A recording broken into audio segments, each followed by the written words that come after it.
Chapter 540, One Leaf, One World. Chapter 540, One Leaf, One World. Qing, Yen sighed. We don't know either. Ever since our sect was formed, we only ever minded our own business, and were always respectful to everyone. We never offended anyone. Yet that night, a woman came to our sect and suddenly killed a martial sister in the library without saying anything. And then she went on to kill many, many more. She was so cruel. This nun seemed very timid, so Yemo asked, "Do you know if any important sutra was taken away?" Qing Yen shook her head. "No, we didn't lose any cultivation methods, but we did lose the couple of Tao De Sutra volumes we had in the library." The Tao De Sutra? Yemo's face changed. He was more than familiar with that book. At the Hua family, he had gone with Luo Xian to look for the Ni Luo Sutra, and it was hidden inside the Tao De Sutra. Had that woman come for the Ni Luo Sutra? He had also found that gold leaf inside, but up till now hadn't been able to find out anything about it. What's wrong? Young hero Yi? Qing Yen looked strangely at Yemo. His reaction didn't seem too normal. Did it? Oh, nothing. I was just wondering why that person would want the Tao De Sutra volumes. Are they important heritage items of your sect? Yemo quickly asked. Heritage items? Qing Yen shook her head in a bitter smile, as though deciding that there was nothing to hide anymore. She paused for a moment before saying, "We only have a heritage left behind by our first ancestor, but after a couple hundred of years, we don't even know whether it's real or fake. We've just been passing it down, but those couple of Tao De Sutra volumes aren't part of our heritage items." "Master, what is our heritage then?" A young nun asked the question Yemo couldn't really ask. Qing Yen sighed and replied, "It's just one sentence. One leaf, one world, 3,000 leaves. We still don't know what it means even now." Their heritage item was just a sentence? Not only was Yemo surprised, but so were the other sect members. Yemo had only ever heard of one flower, one world, one leaf, one tree. He had never heard of that one leaf, one world stuff. Also, one leaf, one world, 3,000 leaves was a self-contradicting sentence.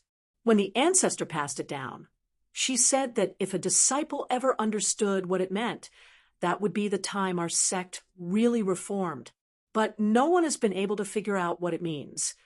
Qing Yen shook her head and sighed. Yemo knew it was time for him to go.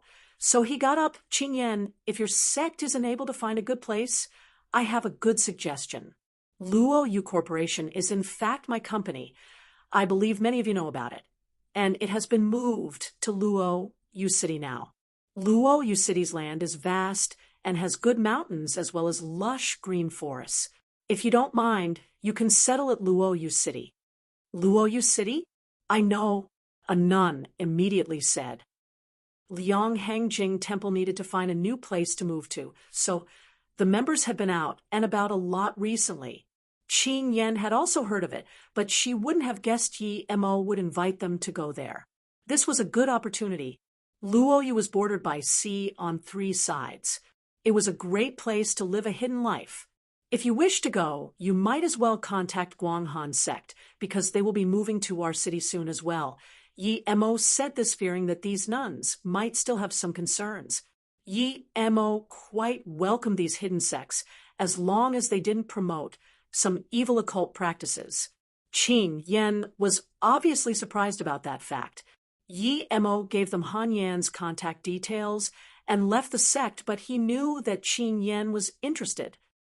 Yemo went to Shinongjia again. He still needed some supplementary materials for the Essence Chi pill. Yemo was also thinking about the Tao De Sutra. He already had the 2 golden leaves from the Ni Luo Sutra. So why would someone still be looking for the Tao De Sutra? Not every Tao De Sutra would have such a golden leaf. One leaf, one world. 3,000 leaves. Yemo kept muttering these words.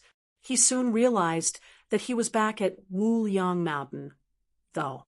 He had been thinking about it so much that he didn't realize the passage of time.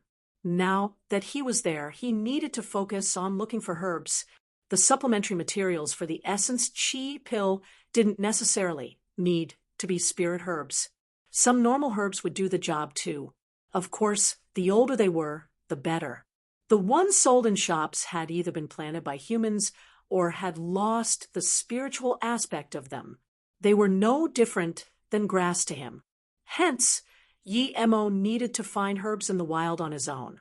Finally, he had gathered most of the materials and just needed to find a lawn su. Lawn su grew in bleak places. Its body was blue, and it had no flowers. Its leaf was sharp like a blade, and it carried a faint aroma. The oldest ones could grow up to 20 years old. All this time, Yi Mo had been looking for herbs while going towards Nanlu Peak. Although he wasn't too interested in the treasure of that guy from the other day, he might as well go check it out. Who knows if he wouldn't have some surprising findings. Shenongjia was a good place indeed. Yi Mo had found tens of types of good herbs, and some were very old. However, there were no spirit herbs. Nanlu Peak and Chiu Tua Peak were both rather steep. It would be almost impossible for other people to find the cave in the middle of the cliff, but for Yi Mo, it was very easy. He only had to go on his flying sword and search for less than half an hour to find the hidden cave. It seemed like that was the place where the gray-clothed man had hidden his treasure, and where he had usually cultivated. Yi Mo was about to enter the cave when he heard a sudden cry. Yi Mo stopped at the cliff and looked in the direction of the cry. It had come from outside the range of his spirit sense, and his view was blocked by trees, so he couldn't see the origin of that sound. He had found the cave already, so there was no rush to go in. He would go take a look what was happening first. Yi Mo jumped onto his flying sword and headed in the direction of the cry. There in the forest, a man laid on the ground. He had lost his arms, and the ground was covered in blood with a few pistols laying around. Yi Mo scanned the place with his spirit sense and found that the pistols were all out of bullets.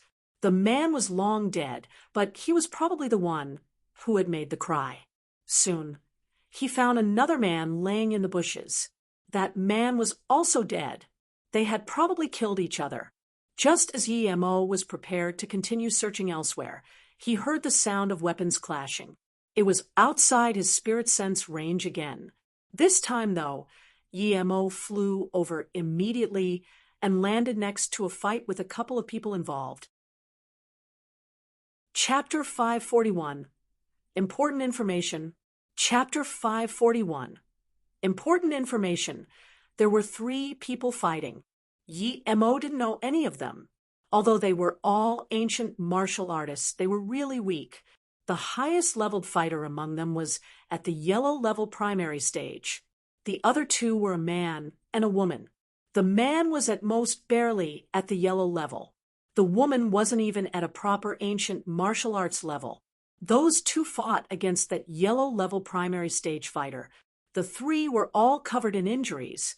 The reason those 2 could fight with the yellow level primary stage martial artist was because he was more injured. Despite that, they were still on the losing side. Yi Mo walked over. The 3 saw Yi Mo as he suddenly appeared, and all stopped fighting and looked at Yi Mo. They were all injured, and now that Yi Mo just came waltzing over, in the middle of nowhere in Shenongjia, there was no way they wouldn't feel threatened by Yi Mo. No ordinary person dared venture here. Plus, this young man didn't even have a speck of grass on him. "Who are you?" "We are resolving private matters. Please don't intervene," the yellow level primary stage man said. Yi Mo wasn't interested in who was right or wrong. He was interested in what they were fighting for.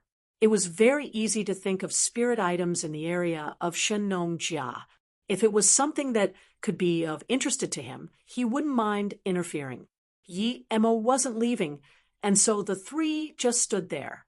No one wanted to attack first and let Yi Mo reap all the benefits in the end. Seeing this, Yi Mo asked, "I don't care about your private matters. Why are the 3 of you fighting, though? Did you find something good here in Shenongjia?" The 3 heard Yi Mo's words and knew he wanted to watch them fight it out and reap all the benefits afterwards. They immediately felt contempt towards Yemo. The yellow-level primary stage man saluted with his fist and said, "Friend, we're not fighting for something we found here. It's because these two are going against everyone's interests that I must capture them. This is a gang matter." "Gang fights?"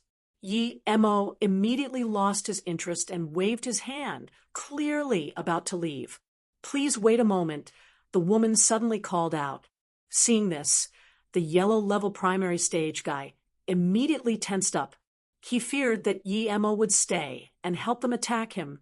If Yemo was an ordinary person, it wouldn't matter, but if Yemo was an ancient martial artist, things would get troublesome.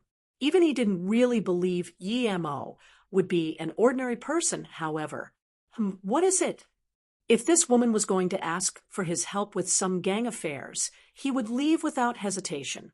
The woman didn't seem to see Yemo's impatient face and took out a bag from her waist, throwing it at Yemo. "This is a new element I discovered, Chong 265. It has strong nuclear fission capabilities. It can definitely be used for nuclear bombs, but for now my information is still incomplete. If you give it to the Chinese government, they will give you a large sum of reward money for sure." "Luna, how dare you give this to some random stranger?" That yellow-level primary stage fighter's face changed drastically as he witnessed this. He then looked at Yemo and said, "Friend, please give me this thing. It belongs to our organization. If you take it, it will be a disaster for your family." A new element for making nuclear bombs? Yemo was shocked. What gang was this powerful? Even all the countries together had only discovered uranium and plutonium to make nuclear bombs with. This organization was actually able to discover a new one. Seeing how Yemo didn't say anything, the yellow-level primary stage man got more and more worried. He tried to persuade Yemo again. "Friend, what is in your hand is the result of many years of work by tens of scientists. If you give it back to me, I will definitely give you a satisfying price for it." "Li Dei, you're so shameless. This is the research result of my teacher and his colleague. How dare you say you want it back as if you invented it?" Bullsh *T. Luna cursed. Yemo looked at Li Dei and suddenly asked, "Which organization are you from? How come you have the power to research such things?" Li Dei knew that if he didn't name his organization, this young man wouldn't give a *T about him. So he said, "I'm Li Dei, and my organization is called Northern Sand. These two are traders of Northern Sand. Please don't intervene in our matters, friend. We will pay you back for this." Northern Sand again? Yemo shook his head. Although Northern Sand was powerful and full of resources, wasn't this organization's management a bit too chaotic? There were always people running away left and right. Even if he didn't do anything, this organization wouldn't last long. A truly good organization wouldn't have people deserting it all the time, high-level personnel at that. Friend Li Dei still wanted to say something. Yemo stopped him and said, "No need for your bulk or *P. If you were from some other gang, I wouldn't care, but you're actually from Northern Sand. I happen to have some small conflicts with Northern Sand, and this thing happens to be of some use to me too." Hearing this, Li Dei was shook. "Who are you? Why are you going against us?" "I'm Yemo. I believe you wouldn't be unfamiliar with my name being from Northern Sand, right?" Yemo smiled. "You're Yemo?" The three cried out in shock almost at the same time. Yemo's name was too big in Northern Sand. He had used an extreme energy stone to get $10 billion. Yet that energy stone had disappeared, and Northern Sand had then lost another one as well. Li Dei woke up. Although he hadn't seen Yemo, he knew clearly about how Yemo had killed 27 of their elites and 4 black levels in Luotsang. Chen Jue and Peter had been there at the time as well, but even they hadn't been able to stop him. Then he moved his corporation to Sina and changed its name to Luoyu, declaring independence. Who wouldn't know about him? Li Dei took a step back Subconsciously, he didn't dare ask for anything from Yemo at all. Your Yemo? Yemo from Luoyu City? Luna asked in excitement. Yemo looked at her in confusion and nodded. Yes, I am. Yi Chinbei, I apologize for being rude before. I will leave now. Li Dei wanted to run. He didn't dare try to capture people in front of Yemo. As for the bag in Yemo's hands, it was out of his capabilities to take it. First and foremost, he had to report back. Yi Chinbei, you can't spare him. He knows the information is in your hands, and he will report back to Northern Sand. The other man suddenly said. I won't dash. Before Li Dei could finish talking, a wind blade was flying over already. Chapter 542. 3,000 Worlds, 3,000 Dao. Chapter 542. 3,000 Worlds, 3,000 Dao. Thank you for saving us, Brother Yi, my boyfriend. And I appreciate it greatly, Luna said as she saw Yemo kill Li Dei. So, why did Northern Sand start hunting the two of you? Yemo studied the two and asked. Luna rubbed her eyes. My sister Lu Lin and I were working for Northern Sand when suddenly they wanted my sister to be the scapegoat for someone else, and she was taken away. It's unlikely that she's still alive. What a catastrophe! My sister did so many things for Northern Sand, yet had to take the blame for someone else. I wanted to get revenge, but since I didn't have the ability to, we ran away from Northern Sand. Lulin? Yemo suddenly thought of the woman called Sister Ling. Could it be her? If it was, then Yemo could partially be blamed for her death. Yemo studied Luna and found that she actually looked like Lulin. To be fair, Yemo wasn't guilty at all. Everyone had simply acted out of their own interest. Yemo raised the bag with the element. This is your newly discovered element. Chong, 265. Luna shook her head and said, I was just an assistant. The main researchers were my teacher and two other chemistry professors. 2 months ago, the research was pretty much over, and my teacher fell ill due to overworking himself, and the two other chemistry professors went to the U.S. and by Lindsay respectively. That's when I found an opportunity to escape. What is the professor at the Bai Lindsay doing there? Yemo wondered and asked. Luna didn't mind Yemo's question and replied casually, I heard people say that Northern Sand's biggest base and research lab are somewhere in the Bai Lindsay. That base also seems to be called Yongwan Base. Yemo rejoiced. This was good news for him. He had been planning to go find the Black Sun Empire when Luoyu City was stabilized, but he didn't expect some Yongwan base would also be there. Chong. Huh? This name is good. I truly hope it's Chong. Strong, indeed.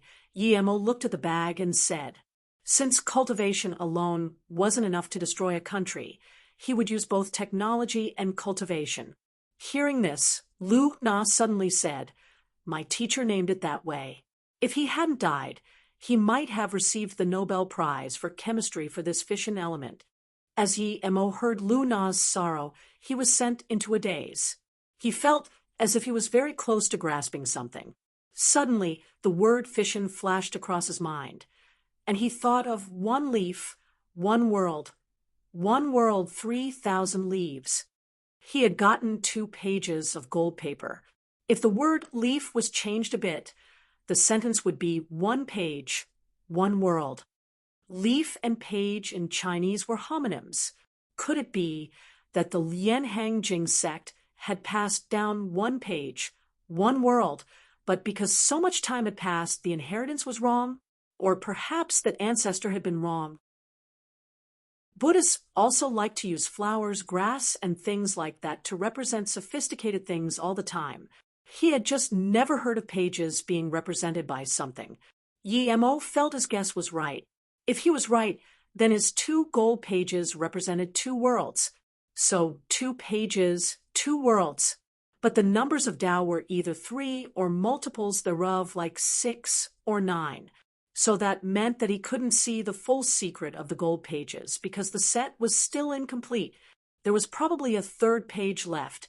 Yemo was shocked. If his conjecture was right, Then the woman who went to Lian Hang Jing's sect must have taken the middle one out of the 3 pages. If he was right, then wouldn't these pages be absurdly powerful? Such huge treasure wouldn't easily be found even in the cultivation realm. The objects that could form small worlds all surpass spirit artifacts in level. Since when did Earth have such a thing? 1 leaf, 1 world. 1 world, 3,000 leaves. Usually, everyone who cultivated the Tao knew that there were 3,000 great Taos, which corresponded to the 3,000 great worlds. If it was 1 leaf, 1 world, 1 world, 3,000 leaves, then if he had 3 pages, that could be 3 worlds, each having 3,000 Taos. Together that would be 9,000 Taos? God, Yemo was getting more and more confused. He rubbed his head. He felt that there was so much meaning to these words that he couldn't digest it all now. No matter what secret it involved, these golden leaves were definitely significant. He might be missing only one, and it was probably taken by the woman who slaughtered Lian Hangjing's sect. Thinking about 3 worlds being contained within that paper, Yemo's heart was burning with intensity. He had to get that 3rd page, no matter what. A woman. And she was half-step great heaven? Yemo rubbed his head. Since when was there such a strong female cultivator? He thought of Luo Yin's martial aunt. Could it be her? The more Yemo thought about it, the more he thought it had to be her. If it was, then everything would be explained. However now, she might have been able to find the gold page in the Tao Te Sutra, but she wouldn't find it in the ones Luo Xian gave her. What would she think then? She would suspect Luo Xian and go interrogate her. Yemo immediately began to worry for Luo Xian. Yi Qianbei? Lu Na's boyfriend saw Yemo's face change constantly and called out. Yemo came back to his senses and realized those 2 were still there. He smiled awkwardly. Sorry, I was thinking about something just now. Thank you for this research. It is very useful to me. What are you planning on doing now? Yemo wanted to invite Lu Na to Luo Yu City after finding out that she had been involved in the research for the new element. Yi Qianbei, after I graduated from the University of California, I joined Northern Sand and met Lu Na afterwards. We were planning on going to Luo Yu City after running away to join Qianbei, but were chased here instead. We also had one more martial brother who escaped, but he died by the Northern Sand people's hands. The man's tone was still careful and sad as well. Yemo wouldn't have expected that they had wanted to join Luo Yu all along, but it seemed obvious if you were being hunted by Northern Sand. There was no better place to go than Luo Yu. You're welcomed greatly. What is your name? Also, don't call me Qianbei anymore. We're about the same age, right? Your martial arts are also quite good for a technical guy, by the way. Yemo wouldn't reject such talent coming to Luo Yu. My name is Liang Jun, and my martial arts were passed down by my ancestors. After my father left, I was all by myself, so I sold everything I had and went to the U.S. Other than that, if I hadn't met Lu Na, I would probably still be in Northern Sand, Liang Jun replied. Yemo nodded. Okay, go to Flowing Snake for now. That is Luo Yu's land, too. After you go there, find CEO Yu. She will get people to send you to Luo Yu. I will call her later. After Liang Jun and Lu Na left, Yemo immediately called Yu Miaodong, so she would send the 2 to Luo Yu as soon as they arrived. As for the data, it was better to keep it on himself. After the 2 left, Yemo sunk into worry. He was worried for Luo Xian, of course. With that old woman's means, she wouldn't give Luo Xian an easy time. But he couldn't leave Luo Yu now, either, as Luo Yu was still under construction.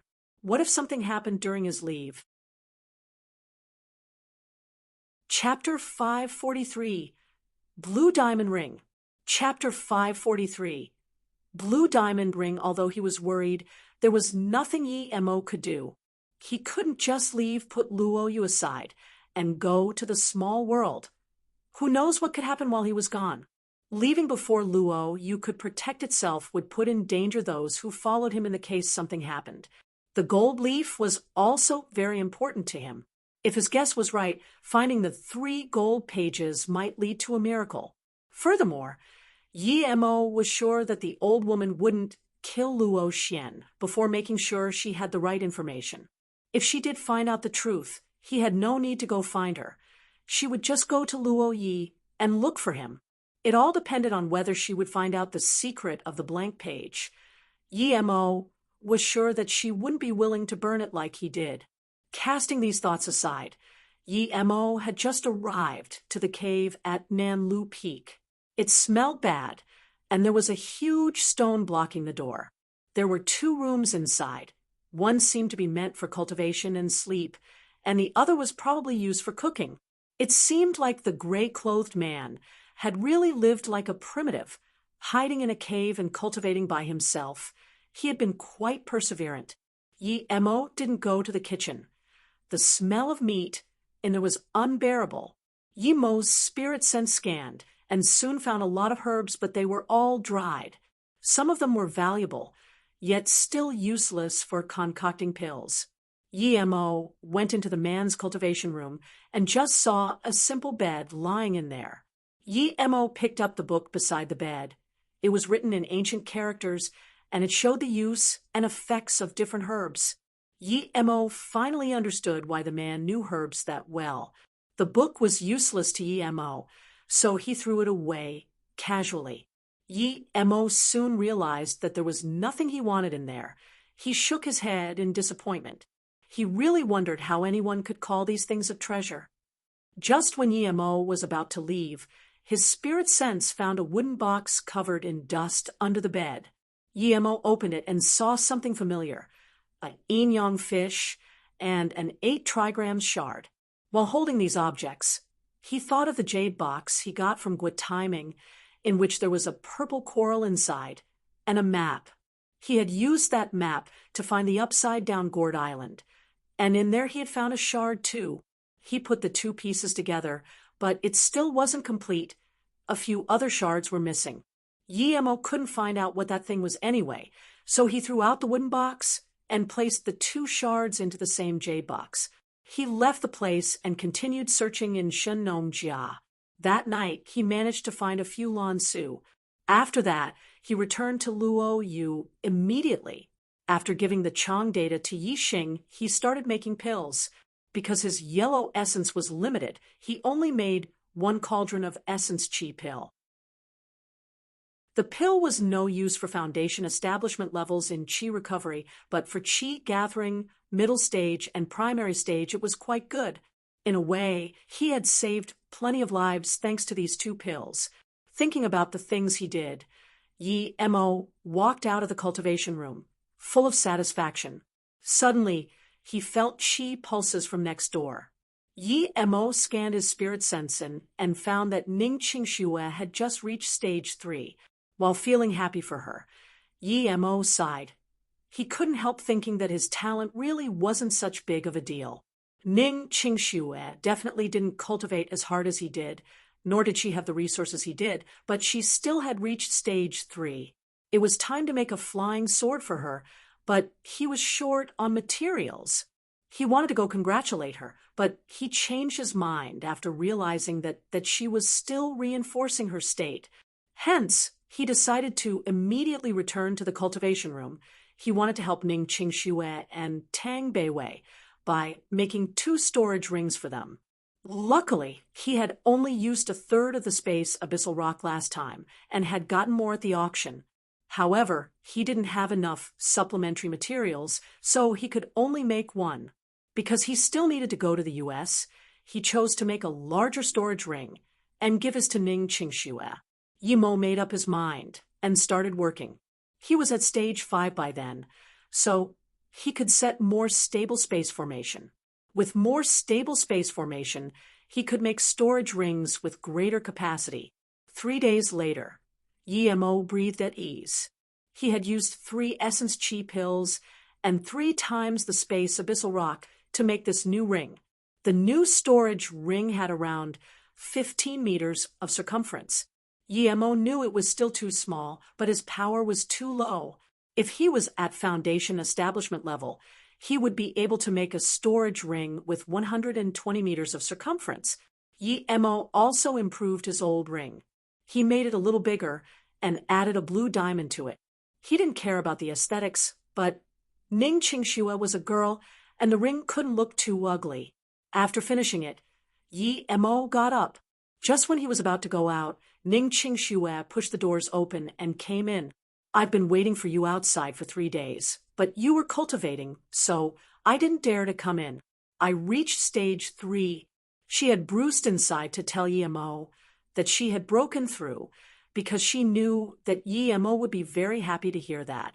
Yemo looked at Ning Qingxue's face. It was getting prettier and more exquisite. She looked a little skinny. He knew she had been recently very busy because of Luo Yu, and his heart ached for her. Qingxue, you've been very busy. Why don't you hire some people to help you with your work? Yemo didn't want Ning Qingxue to work that hard. Ning Qingxue shook her head. No, I like my days busy and full of stuff to do. Moreover, I'm not the only one who's busy. Luo Fei and Yiling are both helping me. Mume also came. Did Zifeng come too? Yemo was only worried about those few people. If they were all in Luo Yu, he could be at ease. Ning Qingxue nodded. She came 3 days ago. Yiling came by a few times, but she didn't want to disturb you, since you were cultivating. Yiling doesn't seem to be able to cultivate. Although I tried to teach her, she can't gather qi. Yemo sighed. The thing he was worried about happened indeed. Not everyone has a spirit root. If Yiling couldn't cultivate, it meant she didn't have a spiritual root. There was nothing he could about that. In the cultivation realm, people without a spirit root could use unique spirit treasures to develop it. But on Earth that was impossible. Ning Qingxue tried to comfort him. Once Luo Yu City is built, this will be a very safe place. Even if she can't cultivate, she'll be fine. Yemo didn't bother explaining. Ning Qingxue didn't know about the purpose of cultivation. She thought it was just to stay healthy. He took out a ring and gave it to Ning Qingxue. Qingxue, this is for you. Do you like it? Such a pretty ring. Ning Qingxue grabbed it immediately. Her eyes were already filled with sparkles. No woman could resist such a beautiful diamond ring, much less when it was given to her by the man she loved. After Yemo helped her put it on, she could no longer resist the love in her heart and embraced Yemo tightly. It was the first time Yemo gave her a ring, and it was such a pretty blue diamond ring. Was he proposing to her? Chapter 544. How to Earn Money. Chapter 544. How to Earn Money. Yemo held Ning Qingxue, sensing the faint aroma on her body as the fire in his heart burned. He kissed Ning Qingxue's lips and even forgot to tell her that it was a storage ring. As Ning Qingxue wore the ring she thought to be an engagement ring, she was already beginning to lose herself. She was getting more and more lost in Yemo's arms. How could she resist it when Yemo kissed her? She forgot that the door wasn't closed and deeply kissed him back. She felt as if her body were soft, like jelly. One of Yemo's hands reached inside her clothes and grabbed the proud bulge at her chest. Suddenly, a desperate trot of footsteps woke the two up. Yiling saw that the room was unlocked and knew that her brother must have stopped cultivating. She charged in without hesitation, but what she saw was her brother embracing Qingxue, and when she saw where Yemo's hand was, she blushed and said, "Brother, you're really bad, aren't you? You didn't even close the door." Ning Qingxue also recovered from the fire in her heart and remembered where they were. She quickly left Yemo's arms and sorted out her clothes, but she was too embarrassed to talk to Yiling. Yemo smiled awkwardly. "Yiling, you're back. How is Beijing?" Yiling immediately forgot about what had just happened and started rambling on about Beijing. Yemo found out from her that although Yi Zifeng had settled in the Yi family, he was still too inexperienced. Within the convoluted power factions of Beijing, The Yi family was off far worse than before. Many people didn't dare do anything over the top for Yi Mo's sake, but if it wasn't for Yi Mo's reputation, perhaps the Yi family under Yi Zifeng's lead would have been left out of the center of power. Second brother said that the Yi family is far from what it was before. He plans on coming to Luoyu, but Grandpa said he can't come yet. Grandpa said that the Americans are interested in Luoyu and told you to be careful, brother. And even if Luoyu stabilized, it would be best not to move away the factories in Flowing Snake, Yi Ling said. Yi Mo nodded. What they said about Old Ginger being the spiciest was true indeed. Yi Beirong always looked very far ahead. Many people knew what the Americans had planned for Luoyu. It wasn't hard to tell, since even though they wanted the place, they still hadn't made a move. Yi Mo frowned. Since other people could see the problem, if he dragged on for too long, the Americans would also understand that he knew what they wanted. If that happened, would they try to completely destroy Luoyu? Yi Mo looked at Ning Qingxue and Yi Ling and smiled. What did he have to be scared about? He would deal with the situation accordingly. Why be afraid up front? Thinking about the current situation, Yi Mo gathered everyone again to discuss their countermeasures. Because they were short on time, Yi Mo couldn't drag things on. He needed to think of a plan quick. After everyone heard Yi Mo's words, they knew that they couldn't rush things too much, though. Luoyu had only just been built. Even a normal country wouldn't be able to become a militarily strong power in such short time. Marshal brother, I looked at the data you brought back. I'm confident that I can invent the new type of intercontinental nuclear bomb within a year. But we have too little technical people staff. If we had some more, I'm sure we'd be able to research different projects faster. Yi Xing stood up and said, Then, let's start hiring people from all over the world. If we offer more money, I'm sure people will be willing to come work, Yi Ling said without thinking. Su Yuehua shook her head. Although we earn a lot of money, facing the increasingly huge military expenses and construction, we're actually only barely making it. We already hired large amounts of people when we first came here. Otherwise, we wouldn't have been able to build our defensive system that rapidly. If we hire more people, I'm afraid we will go bankrupt. Su Yuehua didn't say that if Yi Mo hadn't made $10 billion recently, Luoyu would have perhaps gone bankrupt already. Yi Mo sunk into silence. His immortal hospital made a lot for every patient it had, but there were too little patients.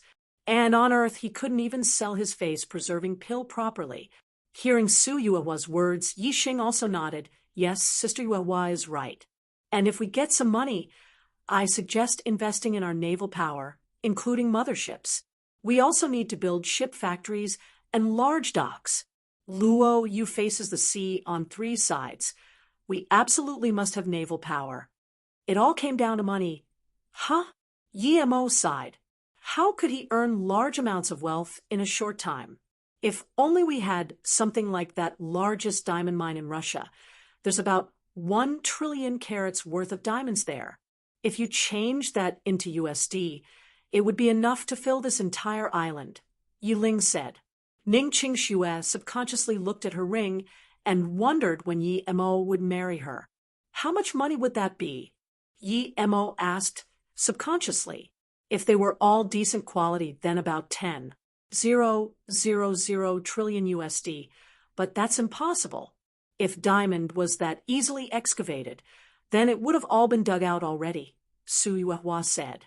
Yi Mo thought, it might be hard for others, but it's not hard for me. Now that he was stage 5, he could move through Earth. He could even use his spirit sense in the Earth to look for diamonds. As for the toughness of diamonds, that would spell no problems for his flying sword. Yi Mo believed that everything would be like dust beneath the sharpness of his flying sword. Besides, he knew the hardness of diamond already. He had just made one for Ning Qingxue. There was no problem at all. The only challenge was that because he had only just reached stage 5, it would be hard to use his spirit sense to search for diamonds while he moved through the Earth. After all, Earth that could form diamond would be rather hard. He couldn't just rely on his own chi. No one spoke, seeing that Yi Mo was considering something in silence. After quite a while, Yi Mo slammed the table and said, Sister Yuehua, immediately spread the message across the world that we're recruiting technical staff. As long as they come, their salary will be multiple times their original salary, especially military technological staff. Yixing, as soon as they come, immediately get them to join your research on the military products we need. Also, buy large amounts of weapons, be it cannons, bullets, planes, or construction lines. As for money, I will handle it. Yi Mo figured that since he couldn't just rely on his own chi, he would just make charms. He would make large amounts of earth travel runes and traverse the earth without a problem. Yi Mo didn't expect himself to find 200 million kilograms of diamonds randomly, but it would be a huge harvest already if he found just 1 ton. With all those mechanical beds and production lines, Yi Xing's inventions would come out much faster. Although most countries kept their most talented scientists under control, some didn't. If he couldn't get enough scientists, he would just abduct them like the Black Sun Empire did. At the moment, the U.S. hadn't found the Black Sun's base yet, but when they did, wouldn't all those abducted scientists come under their control? That would be dangerous. He couldn't let that happen. He had to go to the Bailin Sea immediately. He had to find the Black Sun Empire before the U.S., so Yi Mo quickly left Luoyu. He even put the Earth mobility charms and diamonds aside. Chapter 545. High-Tech Fishing Boat. Chapter 545. High-Tech Fishing Boat. An hour later, Yi Mo got to the island he had gone to find Ning Qingxue in the past. Last time he had been, there was a wooden house in the middle, but now that wooden house was gone, and so were the 4 dead bodies. It seemed that people had been here. He had marked the Black Sun logo last time, but that mark had to be within range to be detected. Yi Mo walked around and didn't find anything. Yi Mo gave up on the island and kept searching. Although his spirit sense had a radius of 800 m, it was still hard to find a hidden place in the vast ocean. Yi Mo didn't want to give up, though. The Black Sun Empire had been established many years ago, and who knows how many scientists the Japanese pirates had taken. Moreover, who knows how many scientific discoveries had they found. To Yi Mo, this was more valuable than diamonds. If he got hold of those research findings, it would take 10 years less from Luoyu's development process. For Luoyu City's sake, Yi Mo searched the seas day and night, but he didn't find anything for 3 consecutive days. On the 4th day, when Yi Mo was about to approach a small group of islands, he felt he was being locked by something. Yi Mo knew it wasn't good, so he switched places and turned invisible. Soon, Yi Mo saw a small patrol ship on the sea. Looking at the flag, he knew they were Americans. Yi Mo didn't do anything to it and looked around first. It was quite odd to see a single patrol boat there, much less such a small one. When he got closer to them, around 100 kilometers away from the patrol boat, he saw a ship without any flags. There were a few Japanese men on it, and he immediately could tell that they were the Black Sun Empire's men. Yi Mo rejoiced, and at the same time also realized why the U.S. ship was following them. They hadn't found the Black Sun Empire's base either. No matter how long the U.S. ship had been following it, Yi Mo decided to end the ship's chasing game and take for him the results. With this in mind, Yi Mo flew above the U.S. ship and got ready to attack. At the same time, a few officers in the command center looked at the radar with confusion. They had clearly found an unidentified object a moment ago, but why had it suddenly disappeared? It appeared again. It's 1,000 meters above the ship, a small bearded man claimed. Lock on immediate dash. Before the captain could finish, the small beard screamed again. Everyone looked at the direction he was pointing at. A white flash crossed the radar screen. What kind of attack was that? Return fire, the captain ordered. He had reacted much faster than the Indonesian Navy. Yi Mo stopped being invisible. The flying sword in his hand turned into a white ray and sliced the ship below. After reaching stage 5, his flying sword could turn into a 10-meter-long and 3-meter-wide sword ray. Rumble, Yi Mo's flying sword had cut the ship right in the middle from top to bottom. "What's going on?" Everyone felt the ship shake. It seemed to be slanted. "Water is coming inside," a Marine yelled. Their ship hadn't even had time to attack, and it was sinking already. This was too absurd. Yi Mo took back his flying sword and stared at the ship sinking slowly. He shook his head. He was still too weak. If he had been stronger, he could have sliced the ship in half. That would have been more shocking. However, it was impossible to remedy the cut, and the ship was falling apart. Life rafts had gotten released already. Yi Mo was angry. He had attacked already, but he couldn't these people escape. Before they got onto the life rafts, he changed directions and sliced the boat again. This way, the ship sunk fast, and it soon disappeared into the endless sea. After making sure that no one could survive, Yi Mo chased after the small boat. The Japanese boat had sped up a lot. Because they had known they were being followed, they moved slowly in order to think of a countermeasure. But the ship that was following them suddenly disappeared for some reason. So they sped up quickly. More U.S. ships soon appeared where their patrol boat had sunk, but nothing was left there. After following the Japanese boat for 5 days, it stopped on an island. It was a coral island, smaller than the one before.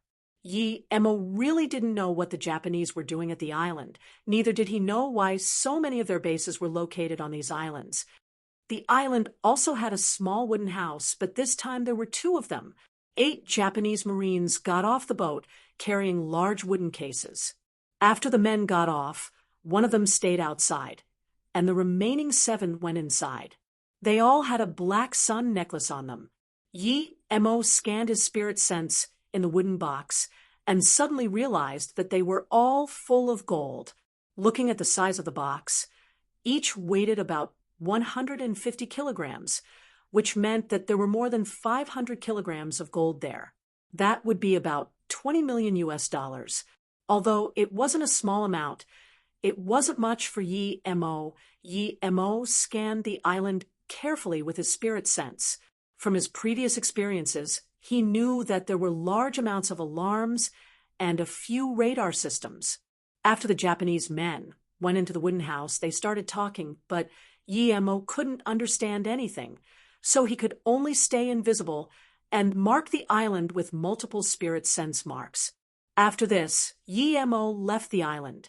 He knew that they had poison for committing suicide, and even if he could subjugate them before they did it, he didn't understand Japanese, so he couldn't interrogate them. He might as well wait on the side. He didn't believe they wouldn't go back. After leaving, Yi Mo went to another coral island 10 kilometers away. He believed that as long as he wasn't in the air, the radar wouldn't notice a person in the ocean. That 10 kilometers distance was just the distance he needed to still sense the spirit sense marks. For a moment, it seemed like the Black Sun men had decided to stay there long term.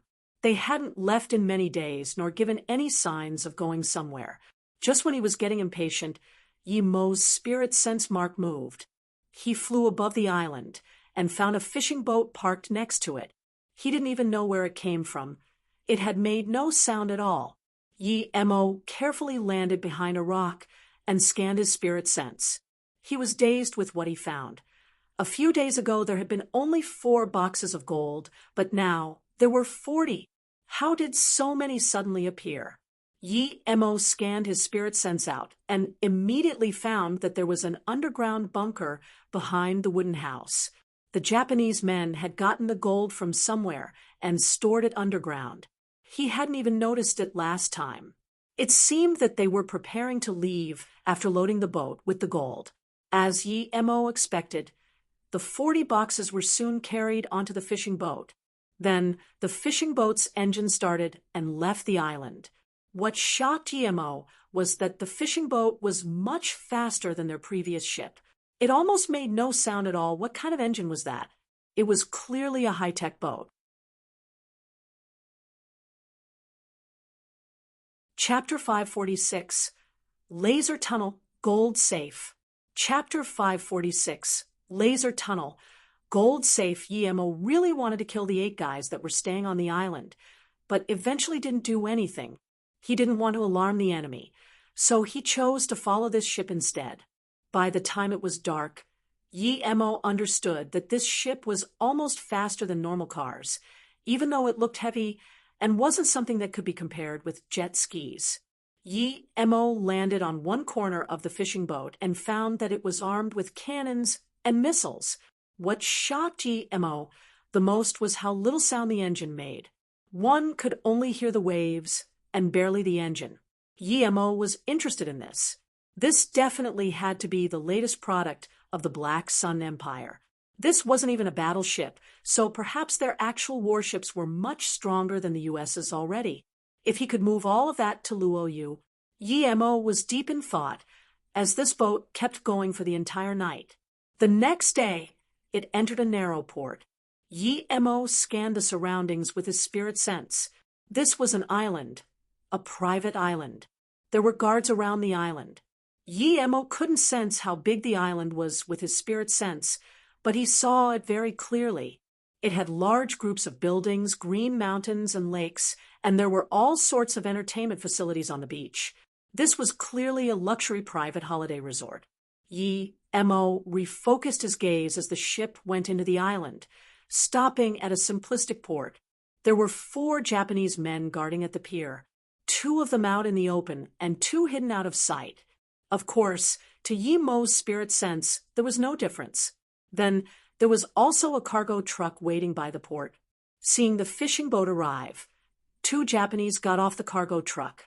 They quickly brought the gold onto the cargo truck, and it started driving immediately. During the whole process, Yemo didn't hear a single word. Clearly, this wasn't their first time doing this. After the cargo ship left, Yemo immediately killed the 4 people remaining on it, as well as the 4 guards. Then he followed the truck further into the island. Soon, the truck entered a valley. In it, Yemo practically found another world. There were large amounts of expensive mansions and a comb of large laboratories blocked by all the trees. Yemo checked the place with his spirit sense. The security around the valley was very tight. This was one of the Black Sun Empire's bases indeed. He wondered if all their scientists were here. The truck stopped outside what seemed to be a vault, and so did Yemo. There were cameras and automatic trigger response weapons everywhere. In order to prevent himself from being spotted, Yemo put an essence chi pill inside his mouth to maintain the chi level needed for his invisibility mode. There were 4 armed guards inside the vault. After checking the truck driver's documents and the contents of the car, the 4 guards retreated. Yemo's spirit sense found that behind the door of the vault was a long tunnel. There were constantly lasers crossing around the whole area. So thorough, Yemo was astonished. With such serious security, Yemo was sure that even he wouldn't be able to break in through there. Who knew if he could stop these lasers? With his current power, it would be very hard. But of course, even if the vault was heavily guarded, it wouldn't stop Yemo from going in if he really wanted to. After all, he didn't have to go through the tunnel. Other places may have many meters of steel protection, but that was no problem for Yemo. After the guards retreated and the door to the vault was opened, Yemo saw the lasers disappear. The truck drove into the vault. Upon gazing at the vault filled with wooden crates, Yemo was dazed. How many wooden crates were here? There had to be at least 3,000 to 4,000. That meant that there was around 500 to 600 tons of gold. He didn't expect the Black Sun Empire to be this rich. Why would they keep this much gold? Why would they not turn it into money? Why store it and guard it so heavily instead? Although gold was worth money, the gold here would only amount to a couple tens of billions of USD. That might be quite a lot, but for modern scientific research, it wasn't that huge. After the truck was unloaded, Yemo didn't follow it out, but stayed in this vault instead. The vault walls were made of steel boards and were indeed rather thick. Yemo's spirit sense couldn't penetrate it. Yemo found one steel board and started digging into it with his flying sword. After digging for about 30 centimeters, there some sparks appeared, but that was nothing to the flying sword. Soon, it dug through the sparky layer, and after digging for another meter, a hole appeared. Yemo immediately knew that the sparks must have been caused by an electrified layer in the wall. If someone tried to pierce the steel layer with tools and touch the electricity, they would die for sure. But Yemo's flying sword could be called a super resistor. If his flying sword were conductive, then when he fought with lightning cultivators, he'd be in for some suffering. Yemo kept digging the hole until he had dug through. He thought that when he reached the electrified layer, he would trigger the alarm, but even after waiting for a while, nothing happened. Soon, Yemo understood that his flying sword was not only non-conductive, it was also so sharp that there were no metal shillings touching the electrified layer. There was no loss of electric current, and thus the alarm wasn't triggered. After leaving the vault, Yemo found himself standing in a small room with a man staring at him in daze. He was shocked seeing where Yemo came out from. He didn't know what was inside the metal wall, but he knew that he couldn't touch it. Yet now, a person came out of it. The man reacted rapidly, though, but just as he wanted to press the alarm, Yemo burned him to a crisp with a fireball. After killing this man, Yemo looked around the room carefully. It was full of surveillance equipment. Yemo suddenly saw a faint shadow on the main monitor. This shadow was so faint that if one didn't look carefully, one wouldn't even be able to see it, but Yemo was shocked. He knew that this was his shadow. He didn't think that the camera would still be able to capture him even when he was invisible. Was he too weak, or was this surveillance camera just too high-tech? Yemo cut some wires and planned on taking away the hard drive, but he found that there was no hard drive, only monitors. Yemo thought for a moment and decided to simply start slaughtering away. He had to take away that gold, but he had no means to like that. His storage ring was too small. After leaving this room, Yemo started looking for the control center. But Yemo didn't understand Japanese, so he searched for a long time and killed tens of men, but didn't find one who knew Chinese. Yemo was getting impetuous. If he couldn't find anyone who did, then he might as well kill everyone. Yemo also didn't feel like there was an airport there, so he didn't think the scientists would be there. If they weren't, then at the worst he had at least earned some money. Right when Yemo was doubting what to do, a bulky man accompanied by 2 guards walked over. Yemo killed the 2 guards without thought and grabbed the bulky man, asking his usual question, "Do you know Chinese?"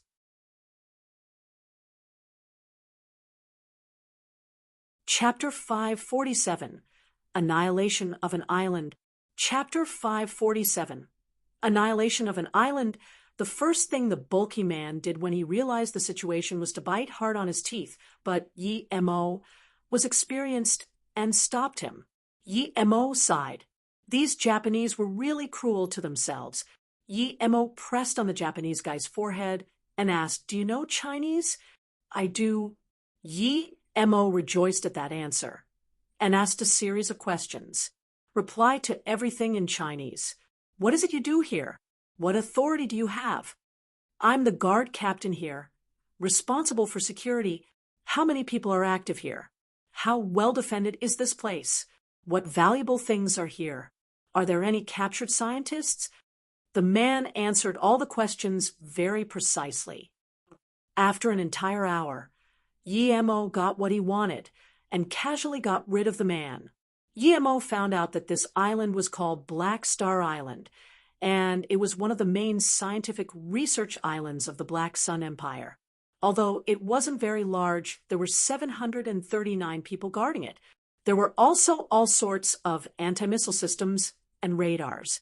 A total of 242 scientists was held captive here, 89 of whom were world-renowned scientists. Those high-level mansions were the scientists' research facilities. There was no airport, so all of their seized planes were kept on another island 1,000 nautical miles from away. There were 537 tons of gold stored there, beyond half of the empire's gold storage. After knowing that, the first place Yi Mo went to was the control center. He cut off all the communication devices, but Yi Mo knew that even if he destroyed the whole room, some wireless signals would still be able to go out. But he only needed some time. Then he started killing. Yi Mo didn't hold back and killed everyone he saw. In the end, Yi Mo was sure he had killed everyone, as no one could escape from his spirit sense. Then Yi Mo went to the research facilities. They were also heavily guarded, but the environment was really something. It was truly like a holiday resort, except for the place being rather small. There were a lot of offices and laboratories, and everyone was focused on doing their own thing. The place was made up of 10 faculties, and each one worked individually but all in the same area. After coming here, Yi Mo felt like he had come to university again. When Yi Mo rushed into the largest faculty, a few foreigners looked at him in shock immediately. According to them, although they were free inside the faculties, no one would usually be allowed to come in. Although they could go out a bit, they had limited time and space when doing so. At most, they would be able to have a glance at the beach. Seeing them look at him, Yi Mo frowned. He didn't know English. He could understand some simple conversations, but he couldn't speak. Does anyone here know Chinese? Yi Mo looked around. Then one man stood out hesitantly. I'm Chinese. Who are you? Yi Mo rejoiced, but before he could talk, his spirit sense caught onto a guy with an alarm. Yi Mo threw a wind blade over before he could press it, and the man was cut in half immediately. The bloody scene scared the researchers. Yi Mo looked around carefully and realized that that person must have been undercover. Other than him, everyone else was normal. The person I just killed was a Japanese member hiding amongst you to keep watch on you. Now, anyone who wishes to leave with me, please come forward. If you don't want to leave, you can stay here. Yi Mo didn't really mean that. He knew that no matter how good this place was, no one would want to be kept in custody. You're here to save us, an old white man said in disjointed Chinese. Yi Mo nodded. You could say that, but I do have my conditions. I can get you out of these people's custody, and you will be free men, but you will have to work at my place for 5 years before being allowed to leave during your working period. However, you're free to roam anywhere on my land. You're from another organization? That white man immediately didn't seem too willing. From one place to another, they would still be kept in custody. There was no difference. Yi Mo smiled. No, we are openly building a city. My company is called Luo Yu Pharmaceuticals. It's not a place like this that lurks in the shadows. Luo Yu Pharmaceuticals, that Chinese man repeated in shock and immediately said, I'm willing to go. I've heard of your corporation. It's said that a few months ago you took over Sinai and changed its name to Luo Yu and then declared independence. It seems they weren't restricted from TV access. In that case, it would save him a lot of explaining. The foreigner also knew about Luo Yu and explained it to the other scientists there. After hearing that it was a proper city, they all expressed their willingness to leave. They could only get true freedom after 5 years, but the city was thousands of times larger than this place. That was enough to make them want to leave that cage. Yi Mo was very happy that they all wanted to leave. If there had been someone who didn't want to go, Yi Mo would kill them before he left. He couldn't leave any evidence behind. Then Yi Mo told them to gather all their research findings and computers for him. The Chinese man was an American Chinese materials researcher called Huang Xiao. He helped Yi Mo quite a bit. Yi Mo used the same method to convince all the other faculties and killed 12 more undercover enemies in the meantime. Under Yi Mo's command, and with Huang Xiao, and that old white man's help, they spent an entire day loading all the things onto the ship.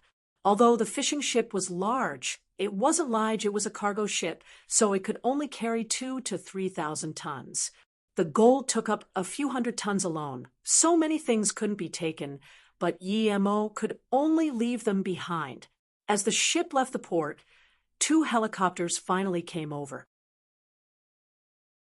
They landed on the island. They only came because the surveillance data seemed abnormal, and because they received no replies to their queries, but they had come too late. After Huang Yusi and the old white man called Pete's introduction, Yi-Mo knew that most of the scientists here were military-related. Even Yi-Mo couldn't help but sigh at the Black Sun Empire's capability to acquire so many talented people over the years. One could see their ambitions from that. After some more years of hard work, perhaps they really would be able to build a militarily powerful country. Yi-Mo really didn't know where their money to support such high-cost scientific research could have come from. That northern sand seemed to be the same. Just what was it they all wanted to achieve? Was there some correlation between the Black Sun Empire and northern sand? Just as Yi-Mo was thinking about this, there was some loud rumbling, and 4 battle jets appeared above the fishing boat. The researchers on the boat immediately had their faces turn pale. Although they had been held captive on the island, at least they had kept their lives, but if these battle jets rained bullets on them, they wouldn't even be able to live, let alone be freed from captivity.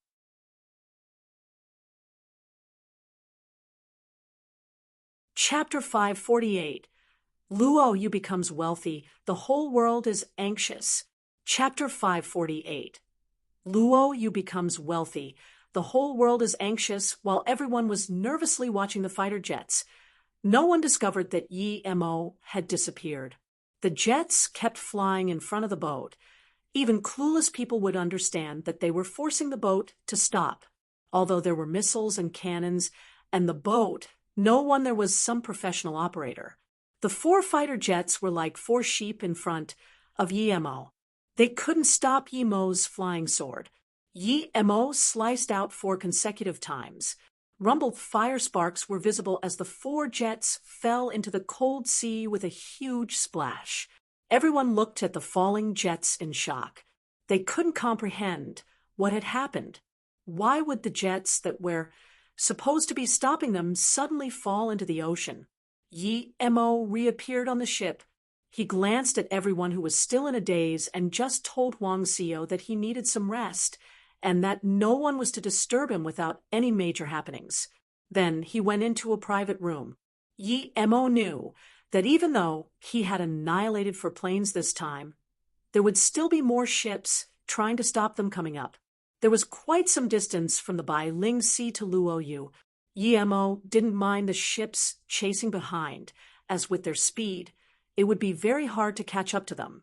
Yi-Mo only worried that the fleet not that far ahead of them was most likely a U.S. fleet. They had lost a ship a few days ago, so they would have increased their Pacific naval power. Who knew if they wouldn't suddenly block their route? The shortest way back to Luo Yu was through the Pacific, and the north of the Pacific was America's backyard. So Yi-Mo didn't stay on the fishing boat's deck for now, and just told Huang Xiao the direction they had to take while he kept scanning the path ahead. He didn't want the U.S. and Luo Yu to fight yet, so if he couldn't annihilate them all, he wouldn't do anything. What shook Yi-Mo was that the first fleet to stop them wasn't the U.S. fleet, but a Japanese fleet. It was as though they knew where the fishing boat would be passing by, and had positioned themselves there. The fleet contained 1 guard ship, 2 vanguards, and 2 nuclear-powered submarines. Yi-Mo attacked those ships without second thought. Under Yi-Mo's flying sword attacks the 2 vanguards, and the guard ship started to sink. But this time, the Japanese did find the opportunity to retaliate. Even then, after all 3 ships started to think, they could only fire with their cannon once. Add for the 2 nuclear submarines. Yi-Mo sliced them open without hesitation. The people inside wouldn't be able to survive unless they were cultivators like Yi-Mo. In a short while, the entire Japanese fleet had sunk. It was so fast that no one had even been able to react. The Japanese command center only received news that they were being attacked, and by the time they arrived at the place of the incident, there was nothing left. After the fishing boat passed by Japan, patrol boats of a few other countries also found them, but none of them could catch up. In order to take the quickest route, the fishing boat passed straight by the Philippines and Indonesia. During this time, YMO annihilated 2 more planes from Indonesia and 3 more ships. The Philippine military saw those planes and ships sink for no reason, so they didn't dare approach too closely and just watched the fishing boat go past them into the Indian Ocean. After that, YMO knew that they were completely safe. Even so, he still turned back and destroyed the 2 planes following them. What YMO felt strange about was that he had annihilated planes and ships from a few countries, but he hadn't seen any from the U.S.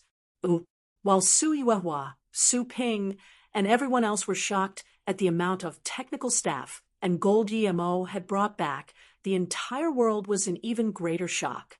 The U.S. once again announced the existence of aliens because they had lost an entire fleet in the Pacific Ocean, and according to the report they got, UFO was responsible for the sinking. There had been white flashes of light before the devastating attacks, and the ships hadn't even been able to retaliate at all. After that, the U.S. urged the Commonwealth Union to join them in the Earth Protection Plan. Japan also released large amounts of information, saying that one of their fleets had also completely ceased to exist. They found the shipwreck somewhere near them, and it seemed they had been done in by the same means as the U.S. ships. It was as though they had been cut by a sword. There were no modern weapons that could cause such damage.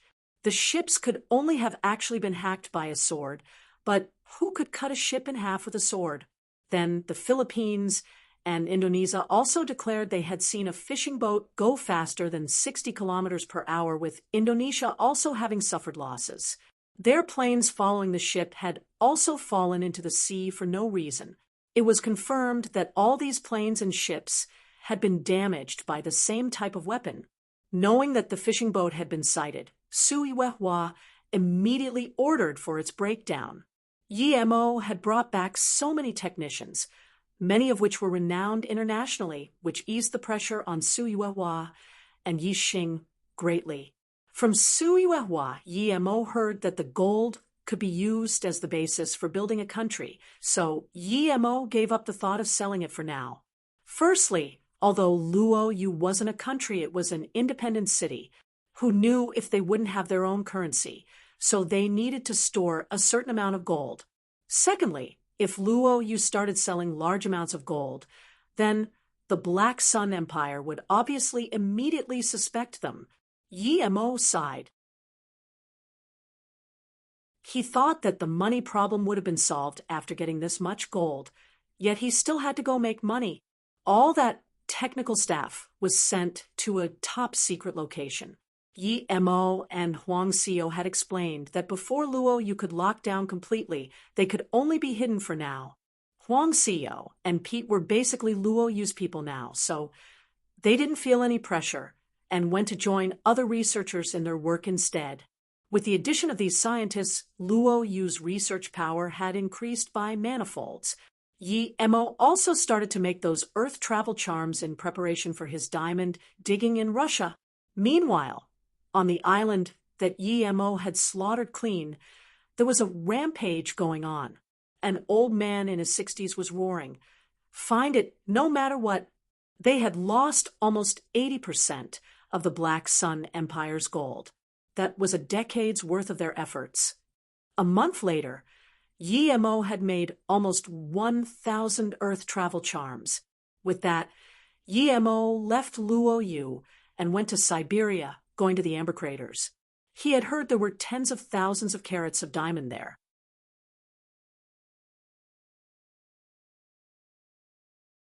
Chapter 549. Can't find diamonds, so steal gold. Chapter 549. Can't find diamonds, so steal gold. This place was so cold. YMO was at the Middle Eastern part of Siberia. This was near the Arctic Ocean. Guillermo looked at the big amber crater that looked like a dried-up riverbed. The frozen earth was extra hard. Construction workers were busying about, as they seemed to be building some living houses or facilities. Guillermo estimated that they were about to start digging this place. Guillermo used an earth travel charm to go down, but felt the charm get exhausted very quickly.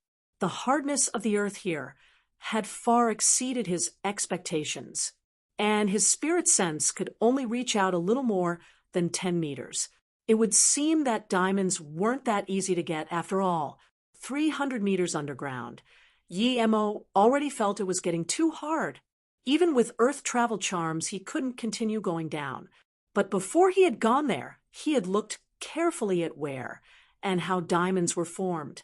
He knew that there were some, usually a few hundred meters within the digging site, but that was only a small amount. Diamonds were usually thousands or even tens of thousands of meters underground. Unless he cultivated to the golden core stage, he wouldn't be able to go down that deep. Guillermo searched for an entire day at a few hundred meters deep and used up more than half of his charms only to find 7 kilograms of diamond. Guillermo was disappointed. After wasting another 100 charms, he left the diamond pit. This way wasn't working. He had wasted that many charms only to find 7 kilograms of diamonds. The amount he invested wasn't equal to his return at all. Perhaps this amount of diamond would be a huge fortune for others, but to him, it was too little. The only thing he could feel happy about was that he had found one piece that was half a kilogram heavy. Guillermo found a quiet place and rested for a day. Using his spirit sense in such dense earth had made him feel very fatigued. Guillermo recovered only after a whole day of resting. Although there were supposedly large amounts of diamonds there, he had found very little the first day. He would find even less on the second day. Moreover, he used up a lot of charms which he had taken a whole month to make. He couldn't continue like this. He had access to neither spirit beast blood nor proper charm-making materials. With his power, he could at most make low-level charms. He could barely make level 2 charms if he got lucky, but there was still no use in that. As Guillermo stood in the cold Siberian air, he felt that the road he had chosen wasn't that easy. If America didn't exist, creating Luoyu would be so much easier. America? Guillermo suddenly laughed. Shouldn't they also have large amounts of gold deposits? Why don't I go take all I need from them? That'll be better than doing labor in this place. Thinking like that, Guillermo really felt like laughing. He wondered how the U.S. would react after finding out that their gold deposits had disappeared. Since he couldn't find diamonds, he would go steal gold. After the gold was all taken, he would go take USD from the U.S. banks. Since you guys want to wait for me to build Luoyu for you, and I'm short on money, it should be fine to go borrow some from you. Guillermo soon found out from Su Yuehua that the U.S. had their gold stored in 2 locations she knew of. One place was 24 meters under solid bedrock in southern Manhattan.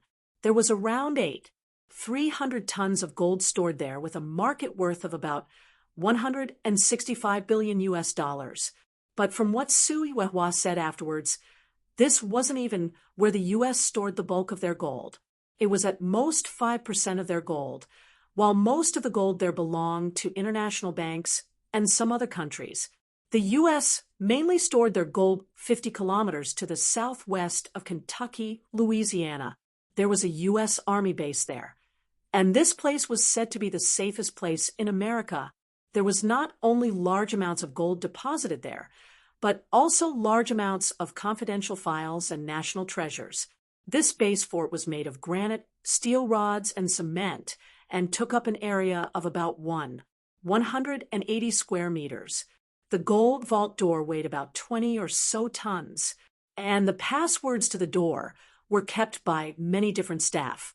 One could only enter when all the passwords were entered at the same time. The walls outside were also reinforced with steel boards. The roof had, of course, received special reinforcement as well. There were patrol stations around the gold vault and stops on the road with guards blocking anyone from coming too close. There were also 23,000 troops and 300 tanks stationed nearby the area. The place had its own emergency power supply, water system, and other facilities. It was protected very well, and naturally any touristic visits were out of question. Isn't that very precise? Yi Mo was very satisfied with Su Yuehua's intelligence. Yi Mo was sure that no matter how safe this base was, it couldn't be safer than the Black Sun Empire's gold vault.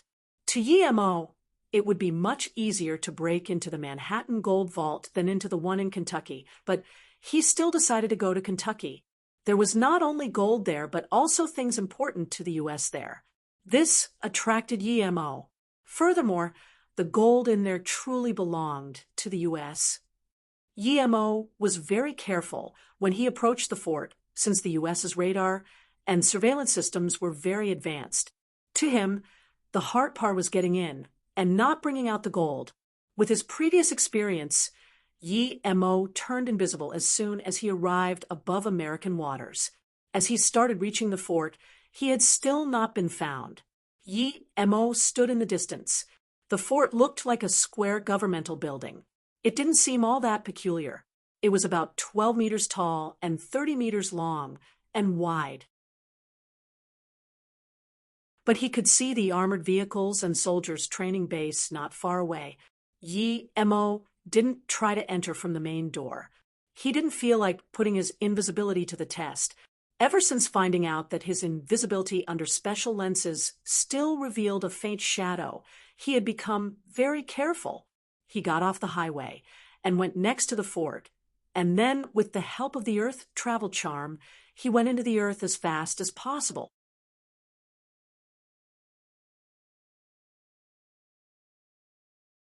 Chapter 550. The Drastic Incident at Chinatown. Chapter 550. The drastic incident at Chinatown after Yi Mo entered.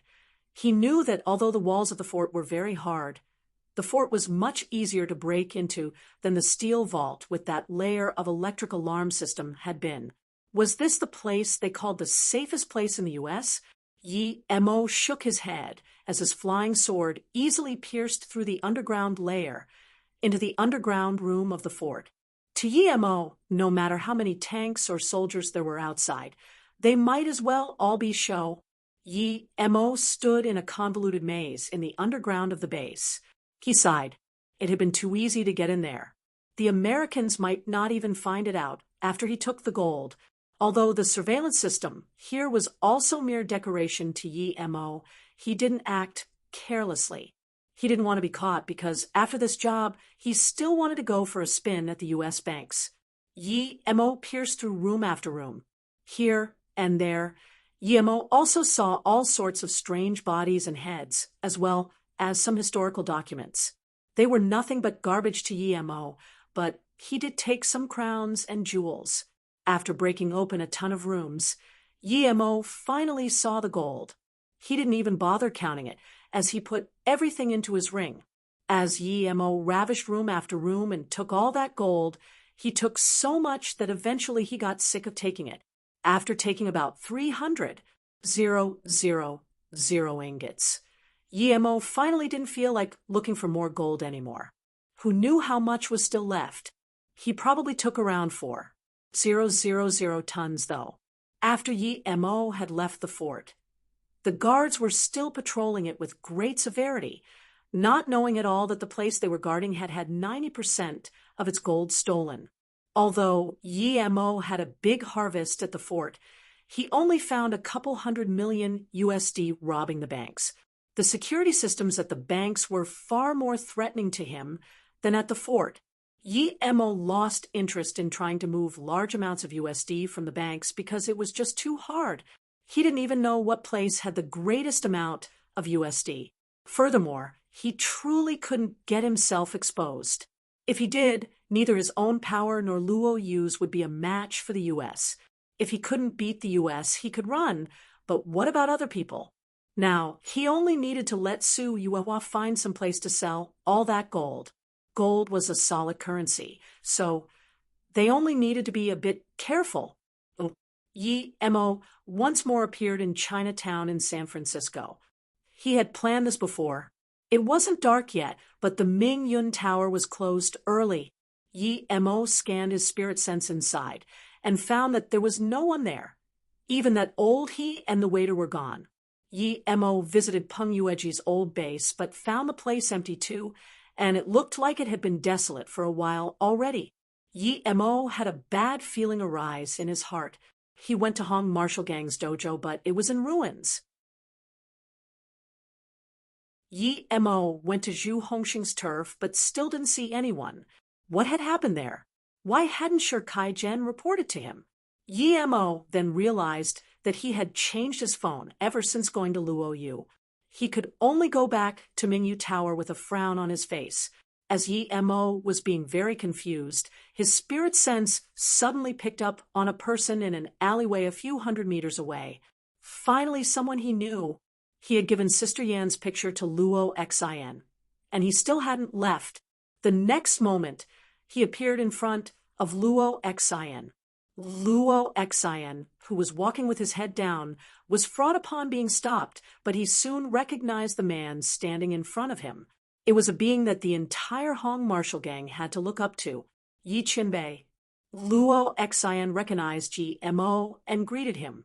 Yi Mo nodded and said, "Luo Xin, I didn't expect you to still be here. Why do I not see anyone from the Tang Gang? Shi Kai-Jen is nowhere to be seen either. But why can't I even see anyone from your Hong Martial Gang?" Luo Xin subconsciously looked around. Yi Mo saw this and immediately said, "You don't have to look. There is no one around. Did something happen to Shi Kai-Jen?" Luo Xin shook his head. "Brother Shi is fine. The thing is, something happened to gang leader Peng. After we fought with the mountain gang, we both had our power much weakened.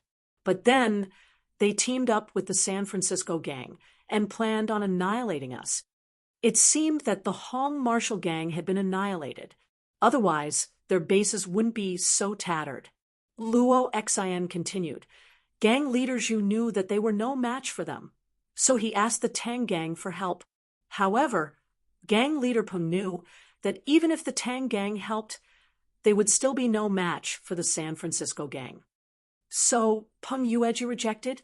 Yi Mo asked casually. Luo Xin said sadly.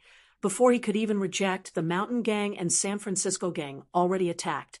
But what was strange was that even though the fighting that night was extremely intense, no police ever arrived. The Tang Gang weren't as strong as the San Francisco Gang in the first place, so being ambushed like that, eventually, Yi Mo's eyes went cold. Eventually what? Luo Xin said dejectedly. "The Tang Gang was almost completely annihilated. Our gang leader Zhu was also killed. Those brothers fighting also almost all died. I was to do some business outside, and so I managed to live." How are Shi Kai-Jen and Tong Zhu? Although he didn't have much of a connection with the Tang Gang, Shi Kai-Jen and Tong Zhu were his men. They were different from Peng Yueji. Peng Yueji had just used him to revive the Tang Gang. The reason he left Shi Kai-Jen and Tong Zhu to help Peng Yueji was mainly for them to find Sister Yan. Seeing that Yi Mo wasn't asking about the well-being of gang leader Peng, Luo Xin was surprised, but he quickly reacted. He immediately replied, "I don't know about Tong Zhu, but I heard gang leader Peng was heavily injured and was saved by a brother from the gang. It was said that Brother Shi was also injured, but that he was saved by someone with one arm. That one-armed person was very strong and killed many of the San Francisco gang members before saving Brother Shi. By the time Dick had arrived, though, he had left." Dick. Yi Mo felt like this name was really familiar somehow. Luo Xin quickly explained. He's one of the two masters of the Gray Alliance, and was called the Gun and Knife Duo together with Johnson. At the time when the Gray Alliance and Johnson were annihilated by Qianbei, he wasn't in America. After he came back and found out what had happened, he wanted revenge. The Mountain Gang and San Francisco Gang just so happened to be collaborating against the Hong Martial Gang, So Dick joined the San Francisco gang. Yi Mo finally understood. So this was related to him. He didn't expect some minor character. He didn't care about to have almost killed Shirkai-jen. Who was the one-armed person who saved Shirkai-jen, though? And why did he help him?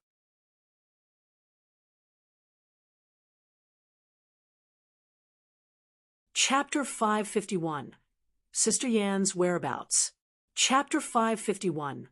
Sister Yan's whereabouts. The first person Yi Mo thought of was Sha-won. Had he saved Shirkai-jen? Regardless, Yi Mo decided to go to his territory and check. Why have you stayed? Yi Mo looked at Luo Xin and asked. Luo Xin heard this and seemed a little uneasy. Yi Mo waved his hand and stopped him from talking. Thanks for the info, I'll be going now. Luo Xin reacted and wanted to say something, but Yi Mo was nowhere to be seen. Yi Mo had guessed correctly. Shirkai-jen had indeed been saved by Sha-won, and so was Tong Zhu.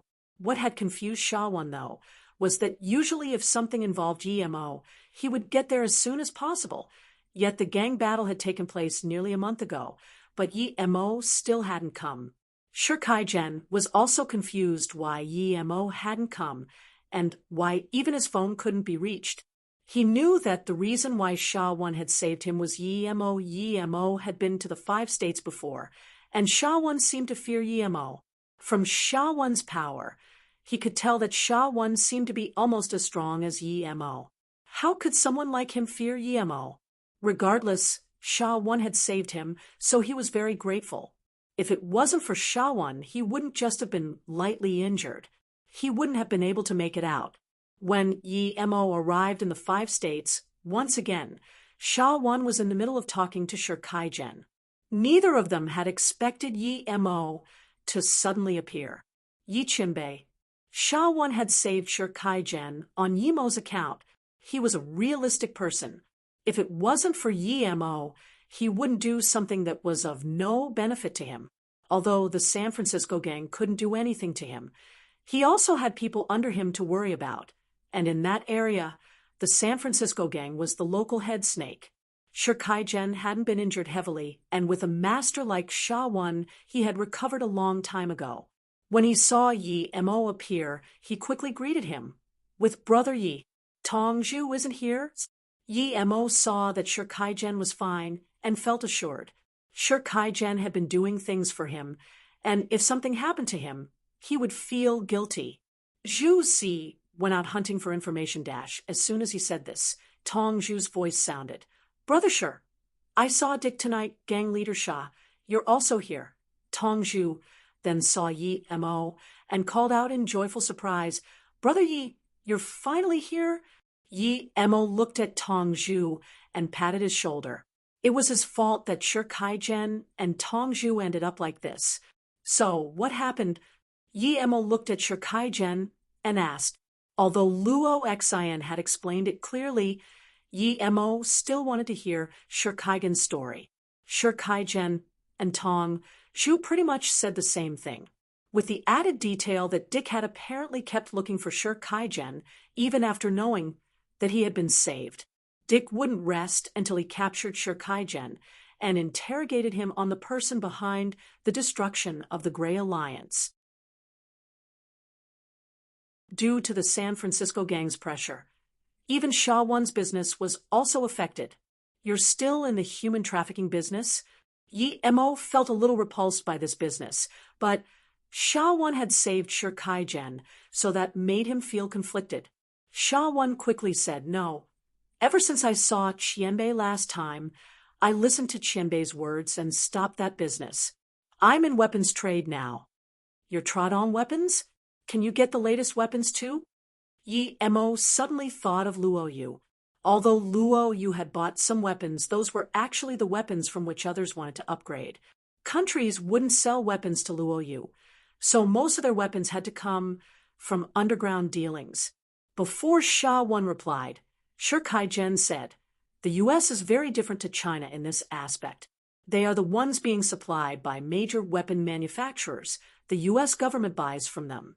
Of course, All of these manufacturers have some political background, so due to their private connections, it's that much easier for the US to get the latest weapons. That's right, like Thor, Universal Motion, ATK, etc. Warfare weapon manufacturers are very close to the government and the military, but that's all only a secondary point.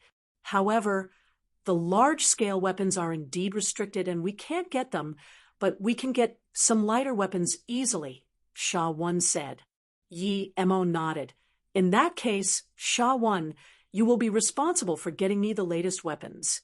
As for those large-scale weapon blueprints, I will get them from the weapon manufacturers myself. My company moved to Luoyu now. You probably know, right? Sha One had always wanted to mention this, so now that Yi Mo mentioned it, he was very excited. This time, he didn't hesitate and said, Yi Qinbei, I of course know of Luoyu Corporation, and I wish to join Luoyu City, Qianbei.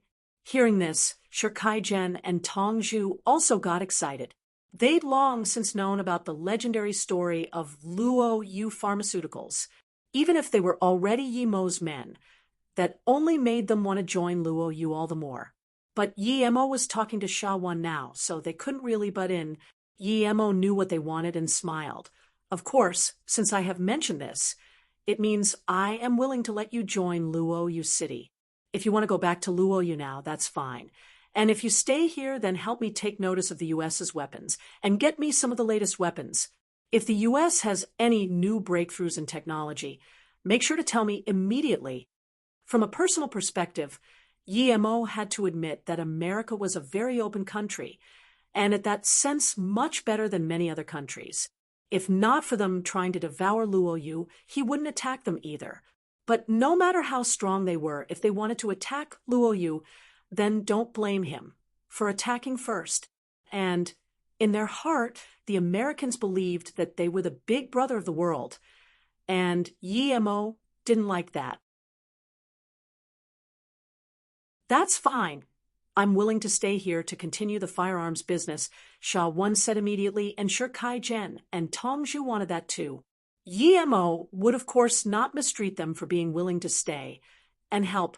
He made 3 defensive bracelets for them, which could save each of them at least once. Although Shikai Zhen and Tong Zhu didn't really know how it worked, they had seen Yi Mo shoot fireballs before. Not to mention all the legendary things Yi Mo had done.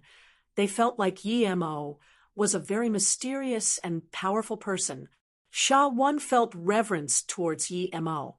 He still didn't understand how Yi Mo had gotten from Chun and to Hong Kong in such a brief moment.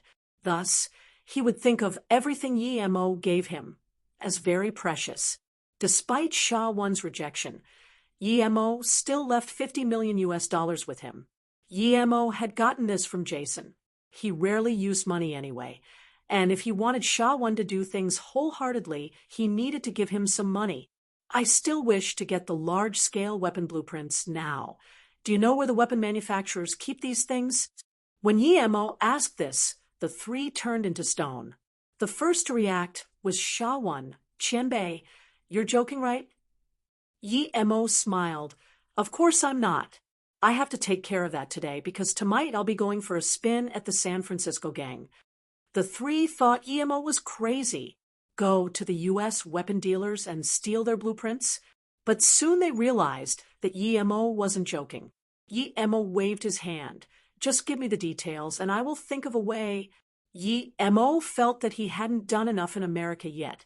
When Sha One left to find information, Shikai Zhen patted his head and said, Brother Yi, you told me to search for Sister Yen before you left. I found something, but before I could report to you, the San Francisco gang invaded. Yi Mo was shocked. He knew that Sister Yen could quite possibly be his blood mother. Hearing this, he had a certain indescribable feeling in his heart.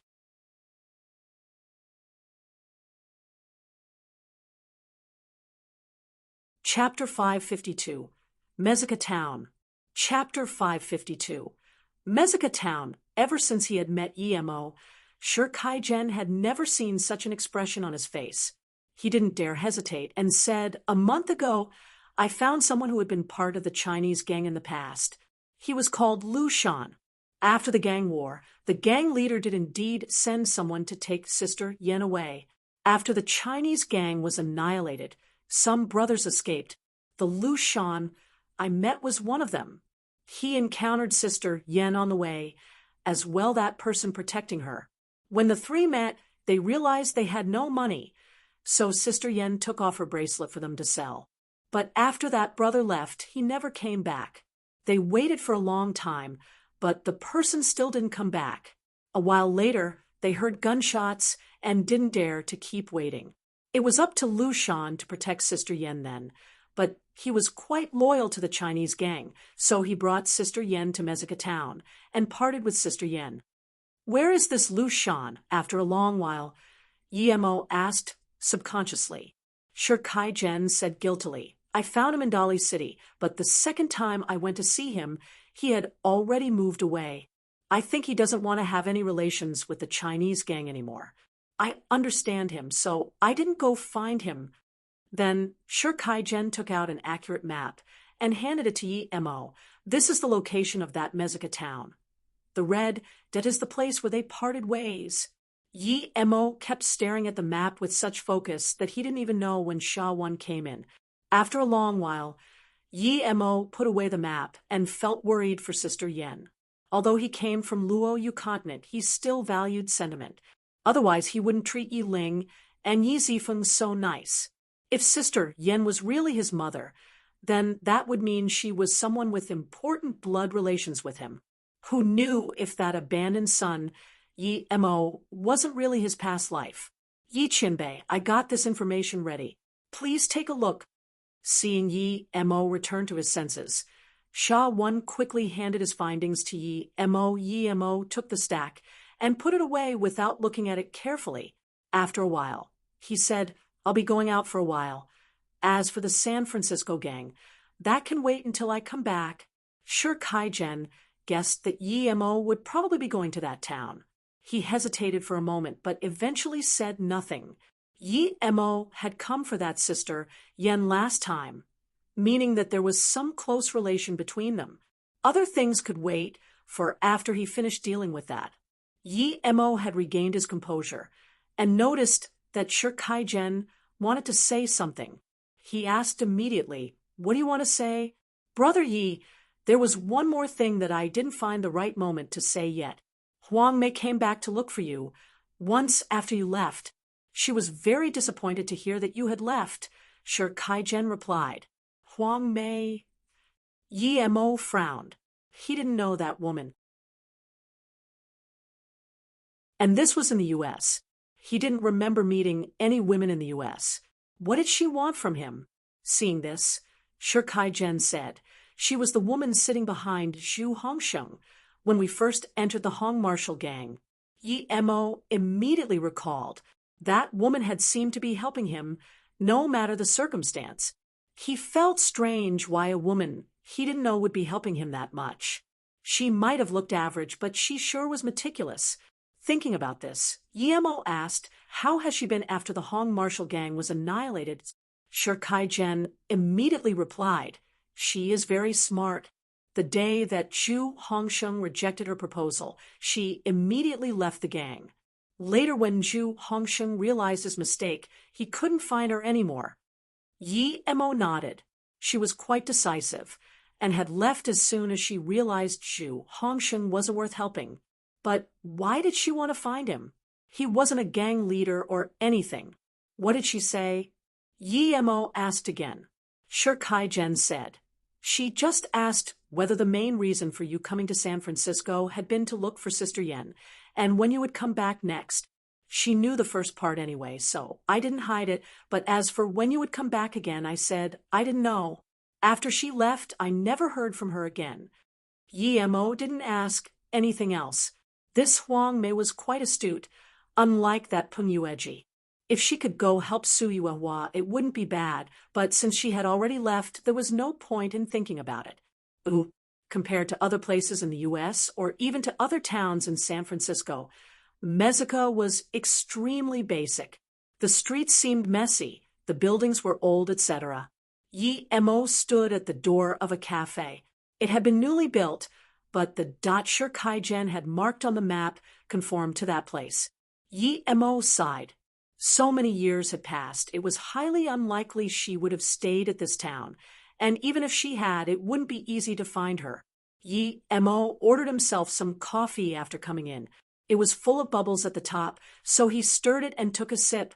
It was bitter. He didn't like this flavor. He casually picked up the newspaper on his table. The headline was a picture of the U.S. Bank Reserve and a dug-open wall of the gold vault. Yi Mo smiled. They had found out quickly. It was only the next morning, yet the newspapers had come out already.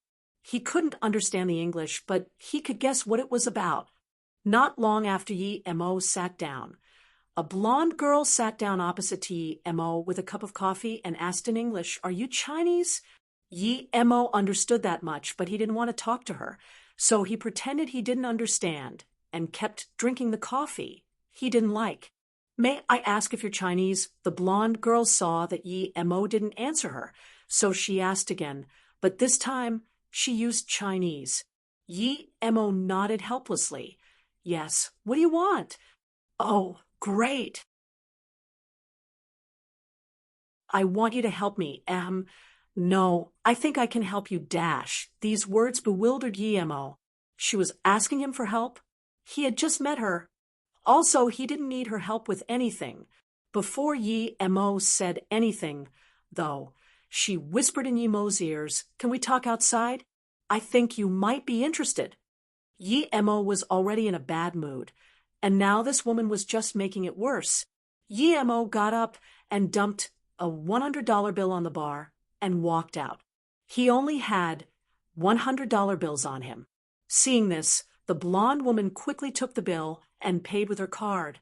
The waiter saw her with Yi Mo and thought they were together, so he didn't think too much about it. After the blonde walked out of the cafe, she suddenly came up to Yi Mo and grabbed his arm, intentionally rubbing her huge bosom on Yi Mo's arm. Yi Mo frowned. He had no interest in this woman. Compared to Ning Qingxue, Yi Mo didn't even want to look at this woman. Yi Mo was sure now that she had to be some street prostitute. However, he felt strange because they usually came out at night, and this woman was already out in the morning. Yi Mo pulled her arm away and questioned unhappily, "What do you want to say? If you want to sleep together or something, then don't bother. I'm not interested in you." Unexpectedly, though, the woman had an embarrassed look and quickly said with a smile, "Oh, I know, but I really like you. You're a true man. You have the smell of a real man."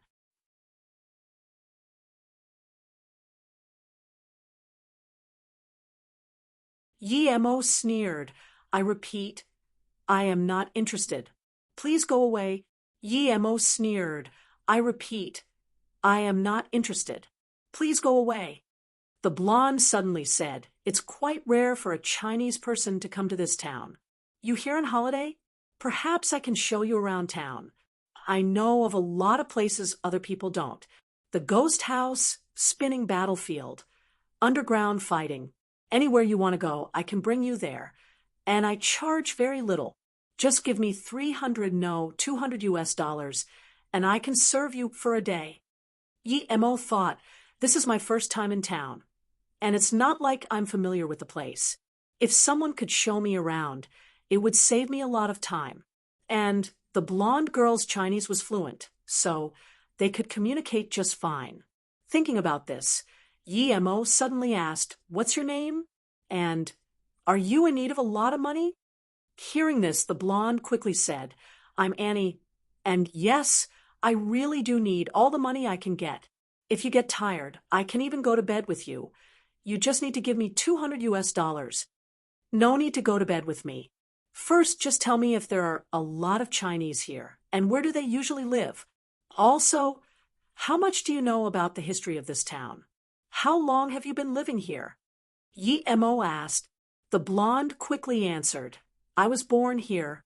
My father is a blacksmith, so I know the place very well, just like Dash." She wanted to use a fancy metaphor, but her knowledge was limited, and she couldn't think of one.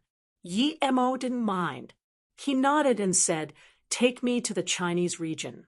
There's someone I wish to find." "Find someone? Oh, great. As long as you're looking for someone Chinese, I can help you find them. You know, people call me the White Chinese." Annie kept talking. "If you want to find a Chinese person, you need to go to the Mengtang Street underground boxing ring. That place has the second greatest amount of Chinese people in town. Perhaps the person you're looking for is there." There was no way Sister Yen would be there. Yi Mo shook his head without thinking. "Why take me the second best place? Take me to the place with the most Chinese." "Oh, okay.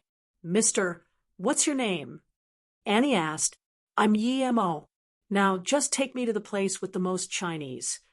After Yi Mo spoke with her for a while, he found that she wasn't as annoying as he had thought. Perhaps she simply really needed money. If she could take him to find all the Chinese around, he wouldn't mind giving her some money. Annie said, "Mr. Yi Mo, the place with the most Chinese is the Chinese back street, but we have to pass the underground boxing ring to get there. That way, we will also spend less time to see all the Chinese we can." Yi Mo looked at her glimmering eyes and knew that even if she was right, there must be some other reason she persisted on going there. To Yi Mo, no matter what it was, he wouldn't care at all.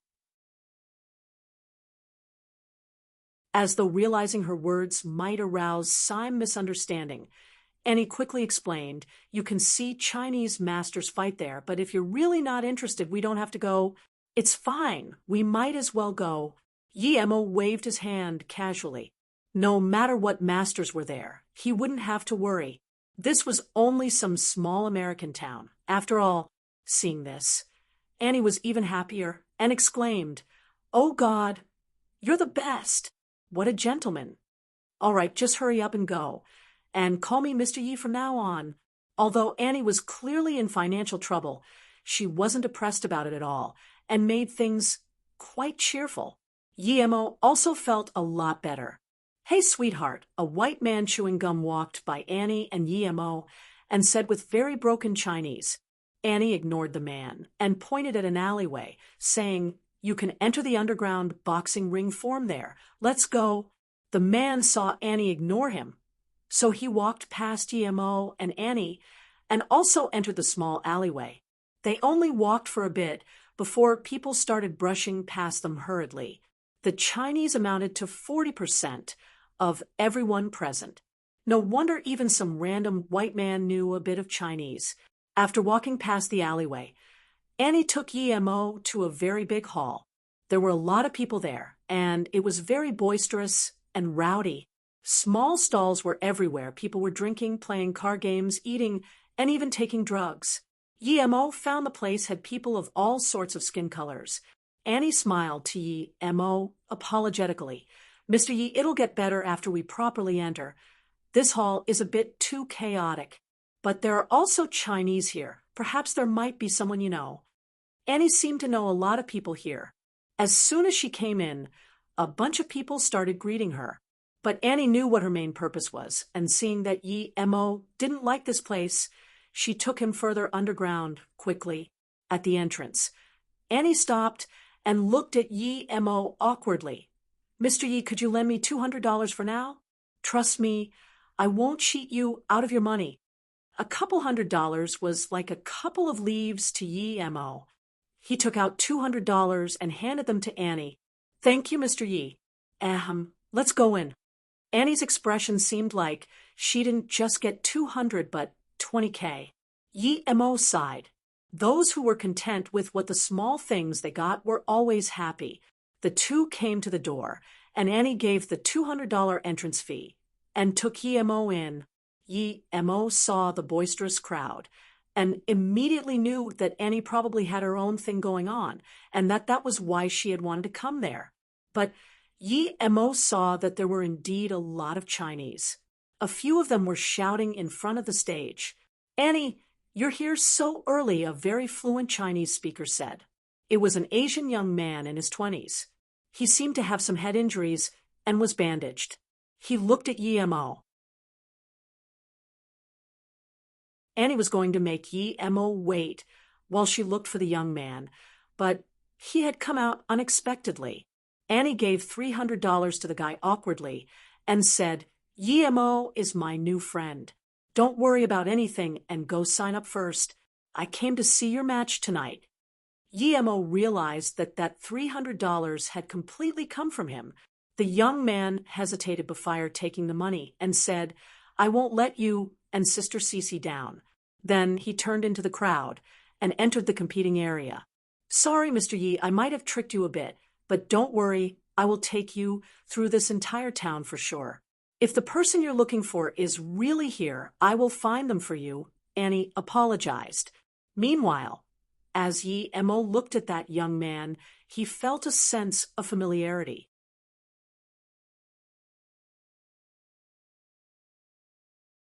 Chapter 554, Longing for Home. Chapter 554, Longing for Home. His name is In Jia. He came here because he needs a lot of money, at least tens of thousands of dollars. I want to help him, but I don't have money either. Annie explained. Annie didn't really grow up the American way either. Her father was from Hong Kong and came to this town in the U.S. many years ago. Her father met her mother, and they got married, but as soon as Annie was born, her mother passed away. Although her father wasn't able to give her the best life then, they had still been able to survive. But due to the economic crisis, her father went bankrupt and could only live in the poor region of the Chinese backstreet. Due to them living in an off-the-grid way, her father and her didn't get much help from the government either. Furthermore, her father was an alcoholic, so most of their money was used for buying alcohol. She had very little money to spend. Annie met the sister and brother of the Yin family in the Chinese backstreet, and she fell in love with In Jia. In Jia and his sister needed money desperately, but she had no way to help, so In Jia could only come fight here. Because he had some power and 2 or 3 normal people were no match for him, Annie supported him to come fight here. Recently, the town started holding a Boxing King of Mexico Town tournament. The first place could get you 100,000 USD. The second and third could get you 50,000 and 30,000, respectively. Thus, In Jia had signed up without hesitation. Although the sign-up fee was only $300, the competitor needed a backer who also needed to pay $1,000 as insurance. The two of them only had $1,000 together, so Annie had gone out to earn some money somehow. Hearing this, Yemo was speechless. This woman went out to sleep with others to help the person she loved raise money. Should she be praised, or was she an idiot? Yemo soon thought that perhaps she simply thought differently to him. Perhaps she thought sleeping with someone wasn't too big of a deal. Although Yemo couldn't understand her actions, he knew that everyone had their own means to keep in mind, and perhaps from her perspective, she was doing the right thing. Seeing Yemo be silent, Annie felt like she should keep apologizing. She had already given the money to In Jia to sign up. If this Mr. Yi didn't want her to lead the way anymore, she wouldn't know how to give the 200 back. Whoosh, Yemo looked over and saw a Chinese guy get beaten down from the stage. Yemo had been watching the fight ever since he came in. The Chinese guy spat blood, and he slowly stopped breathing. The black man who had won was full of excitement. Many people threw money on the stage, and a woman wearing a bikini picked the money up.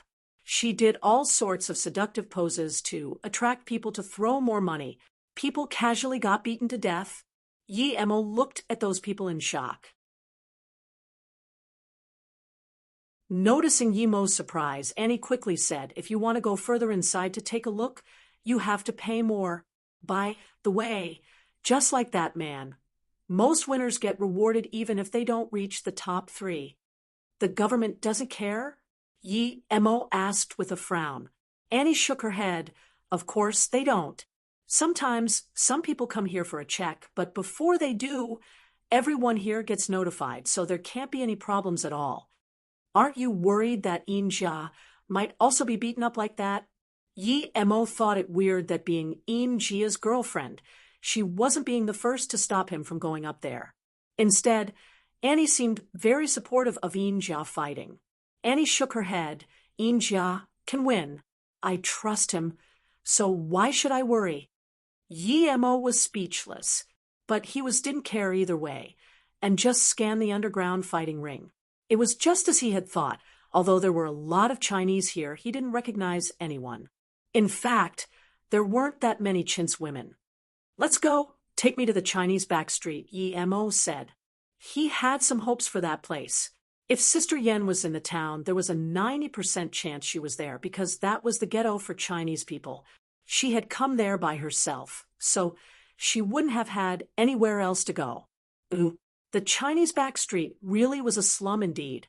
Seeing the place, Mo realized that even in the U.S., not every place was rich. The street was narrow and dirty, and actually pretty hidden. If it wasn't for Annie taking him there, he would never have known about the place. 80% of the people there were Chinese, with a few black and white people. Mo subconsciously looked at Annie. Her father was from Hong Kong, so why did she look completely white? Mo even considered the thought that her mother might have cheated on her father. Annie was obviously very welcome. On the street, many Chinese would greet her. Annie had a smile on her face and talked with everyone. No wonder her Chinese was so good. Annie, something happened to Yin-Si. Hurry up and find her brother. A Chinese man rushed over with a trolley and stopped Annie. Something happened to Sister Cece? Then Annie didn't even say anything to Mo and ran out in a hurry. Mo saw this and didn't blame her. But Jia and Si, the two added together formed Si Jia, which meant the longing for home. The man was about to leave when Mo suddenly asked, "Where is Annie going? What happened?" The man studied Mo and didn't hesitate much since Mo had come together with Annie. He said, Si was working at a restaurant, and I heard she offended a customer and needed to compensate a lot of money, so she's being held back at the restaurant. Where is the restaurant? Also, isn't America supposed to be a very lawful society? How come something like that is happening? Mo asked in confusion. The man had a face full of contempt and said coldly, "Lawful? That's only for some people. I think you've been reading too much democratic propaganda. It's as easy as drinking water for rich people to have you put in jail here. Young man, you must have only just arrived here, right?" Then the man walked off and didn't even tell Mo where the restaurant was. Mo felt helpless. He knew he didn't understand life in the U.S., but even he knew that there was a difference in the lives of the rich and poor. Although that man's words had been a bit extreme, he wasn't completely wrong. Mo stopped a middle-aged lady and asked her about the restaurant. This time, Mo was pointed the right direction. As soon as Mo got to the restaurant, his spirit sense noticed a white man on the second floor raging at a girl in her 20s. But Mo didn't understand a thing he said. A Chinese man beside him was also joining him in cursing at the girl. Annie held the girl, who had a slap mark on her face and seemed full of worry. Mo was surprised. Annie had been a very optimistic American girl all along, so he felt strange seeing the worry on her face.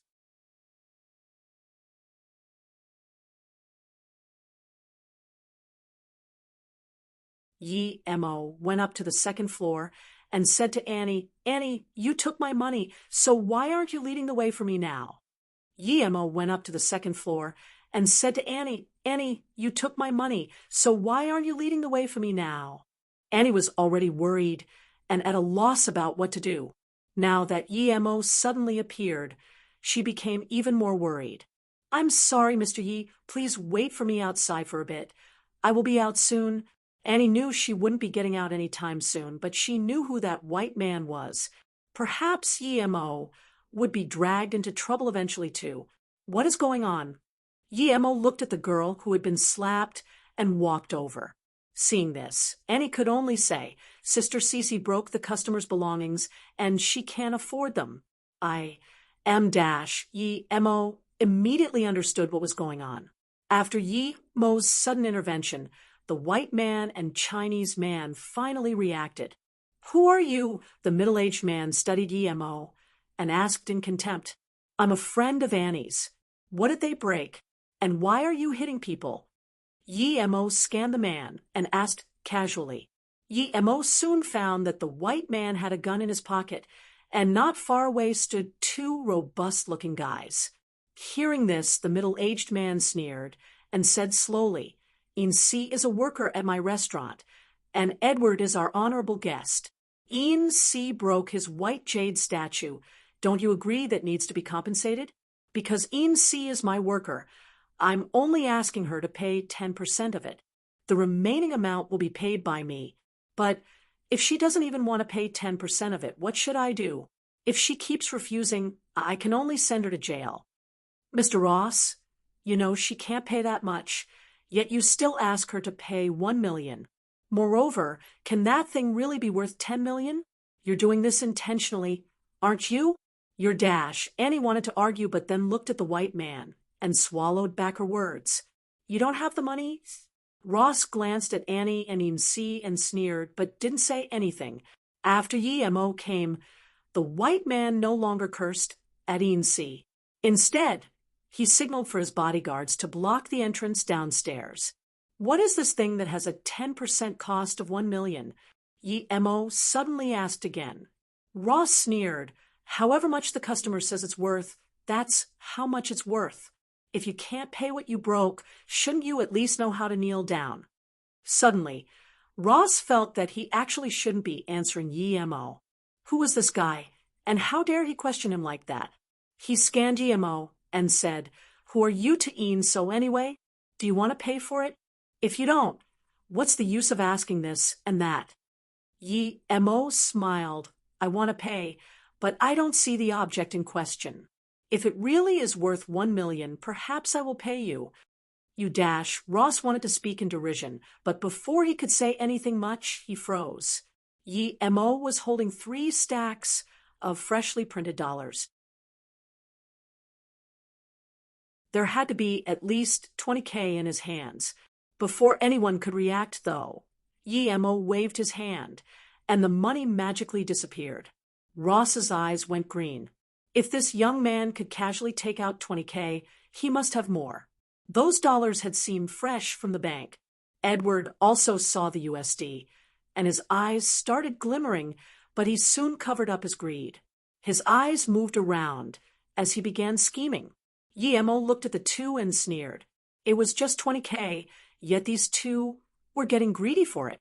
It was impossible for them to have a statue worth 10 million.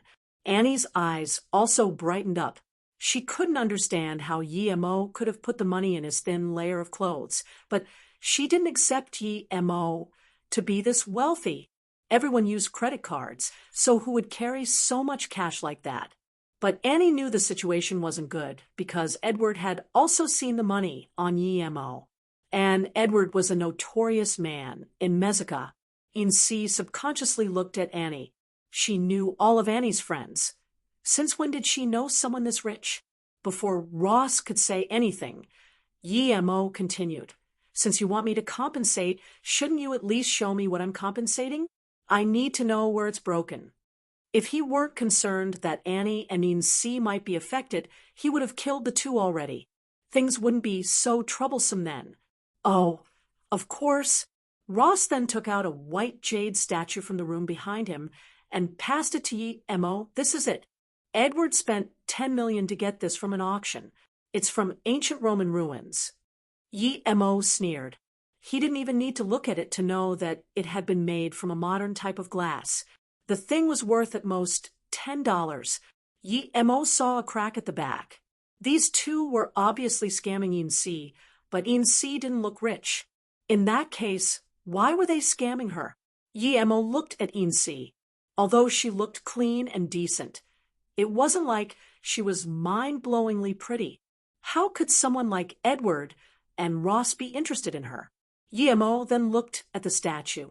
He was a cultivator who could make proper high-level artifacts. The little thingy was repaired in a brief moment. He looked at the statue and then said, "Ross, I don't see any damage on this. I just took a strand of hair away, and the statue seems perfectly fine. Maybe you saw wrong? Perfectly fine? If that statue is perfectly fine, I'll eat it and give you $1 million. Ross sneered and took the statue from Yi Mo. He glanced at Yi Mo, ready to point out the crack. In-si also looked at Yi Mo in stupefaction. The lie would be broken immediately, so what was the point of telling it? She had seen the crack herself. But Ross had to be disappointed. He looked again and again, yet didn't see any cracks. He turned it around and around, but there were no marks at all. Had it really been a strand of hair? There was no way. This wasn't good. Thinking for a second, Ross simply dropped the statue. Like that, the glass would crack for sure. Ross sneered, even if there wasn't a crack before. Now that it will, as long as I deny that it dropped, what can you do? But before the statue fell to the ground, Yi Mo caught it with his foot and then flicked it into his hand.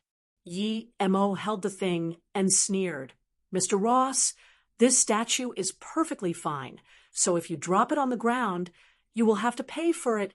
Ross looked at Yi Mo and was dazed. He hadn't expected his trump card to fail. Yi Mo passed the statue to Ross again. "Mr. Ross, if you drop it again, that means you're throwing it around intentionally." Ross gave the statue to Edward. Edward also looked at it and confirmed that there were no cracks at all. Had they really seen wrongly? "Since we were wrong." "Never mind." Edward sneered. He would think of another way. In-si's whole family was here anyway. They couldn't escape. This youth in front of him looked rich, though. He wouldn't be letting him go, although he didn't care about that $20,000 of cash. If the guy could take it out so casually, he definitely had more. "Ha, it's over just like that." Annie almost screamed. In-si also felt like she was dreaming. With Edward having said that, Ross could only glare at In-si and say, "You were lucky this time." Yi Mo suddenly intervened. "Mr. Ross, this isn't over yet. The misunderstanding before was about the white statue, but we haven't resolved you hitting Ms. In-si yet."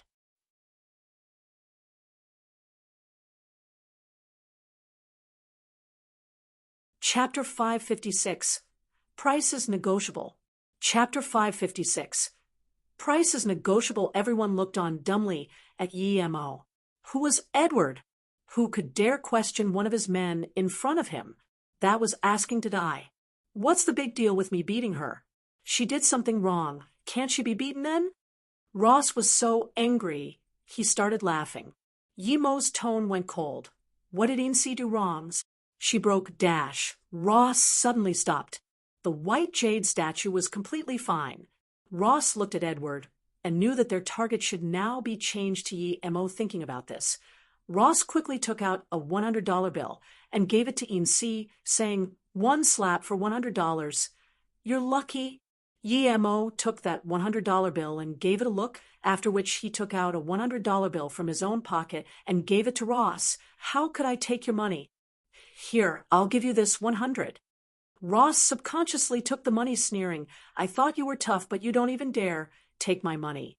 Slap, slap. 2 slaps landed on Ross's face, making his mind stop for a moment. He was spinning on the spot. He really didn't get why he was being hit suddenly.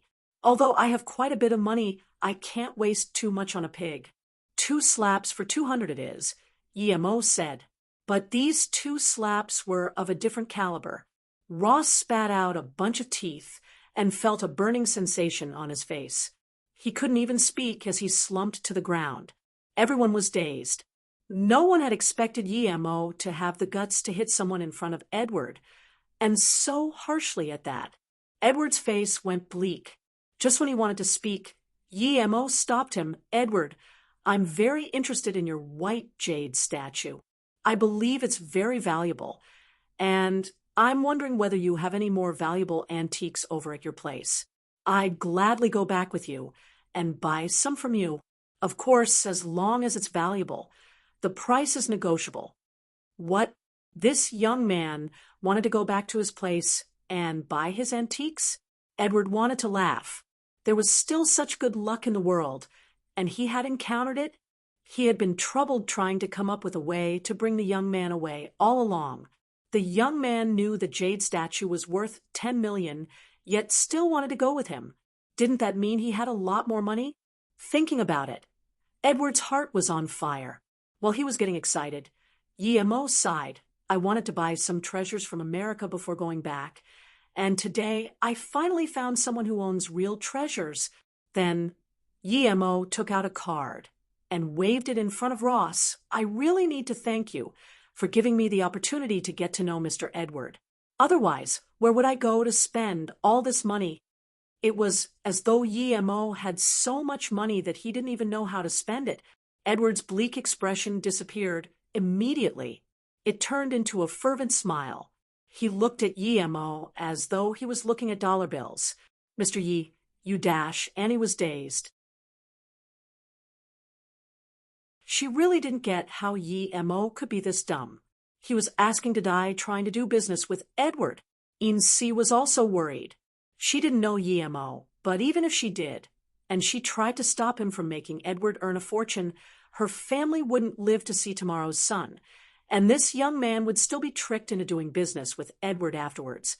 Before Annie could finish, Yemo said, Annie, wait for me at Back Street. I'll come back immediately after completing this business with Edward. Just as he was about to leave with Edward, Yemo seemed to have thought of something and turned back to Ross and smiled. I almost forgot. You said that you will eat the statue if there was no marks on it and give me 1 million.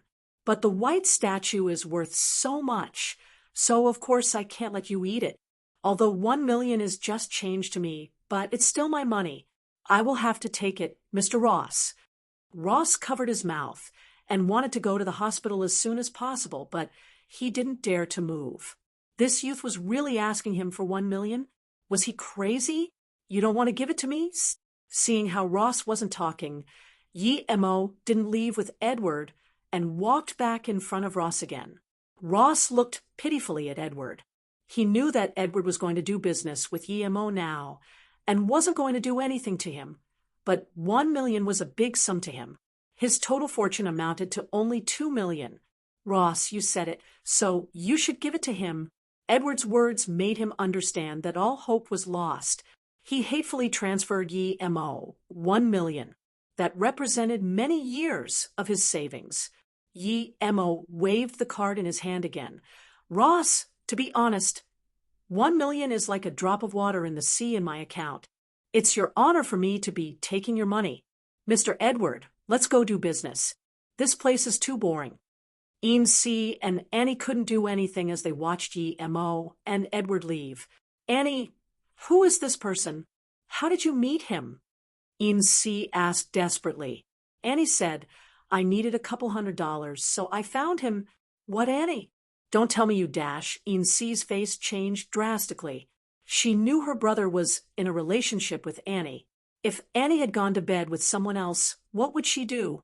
Annie had indeed planned on doing that. The reason why she chose to do it in the morning and with a Chinese man was because John needed the money by tonight. She also thought that someone who was up that early wouldn't be too lustful of a person.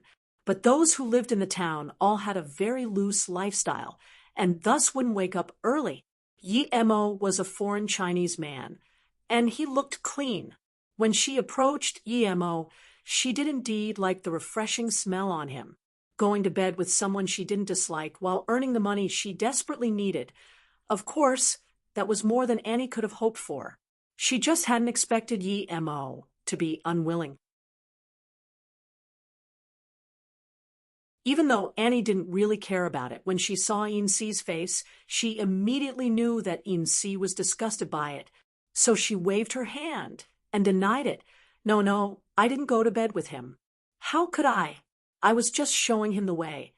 Hearing this, In-si finally breathed a sigh of relief and asked, You were showing him the way? Our town is so small. Why would he need you to show him the way? I don't know. He said he's called Yemo and he's here to look for someone. That person is Chinese too, so I took him to the underground boxing ring and then to Chinese backstreet dash, Annie said. Suddenly, the man with the trolley rushed in, and as he saw that Annie and Insi were fine, he felt relieved. Uncle Da, thank you for today, Insi said. Cece, you're fine? That's great. Your auntie heard what happened and wanted to come look for you too, but she's a bit weak and fainted, Uncle Da said quickly. Huh, Annie fainted? Insi immediately ran back to her house. Annie also followed.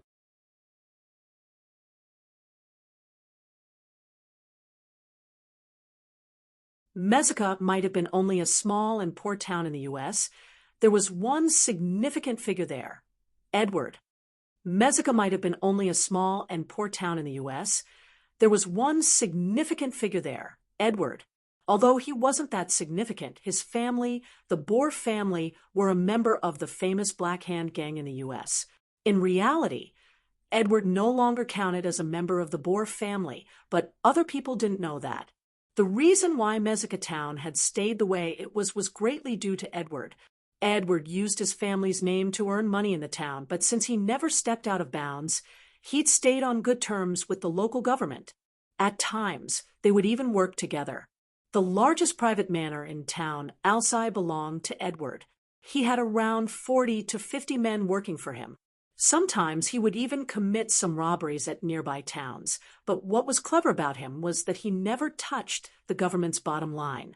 Since Yi Mo had come all the way into his manor, and the people outside were all his men, Edward didn't even bother putting up an act.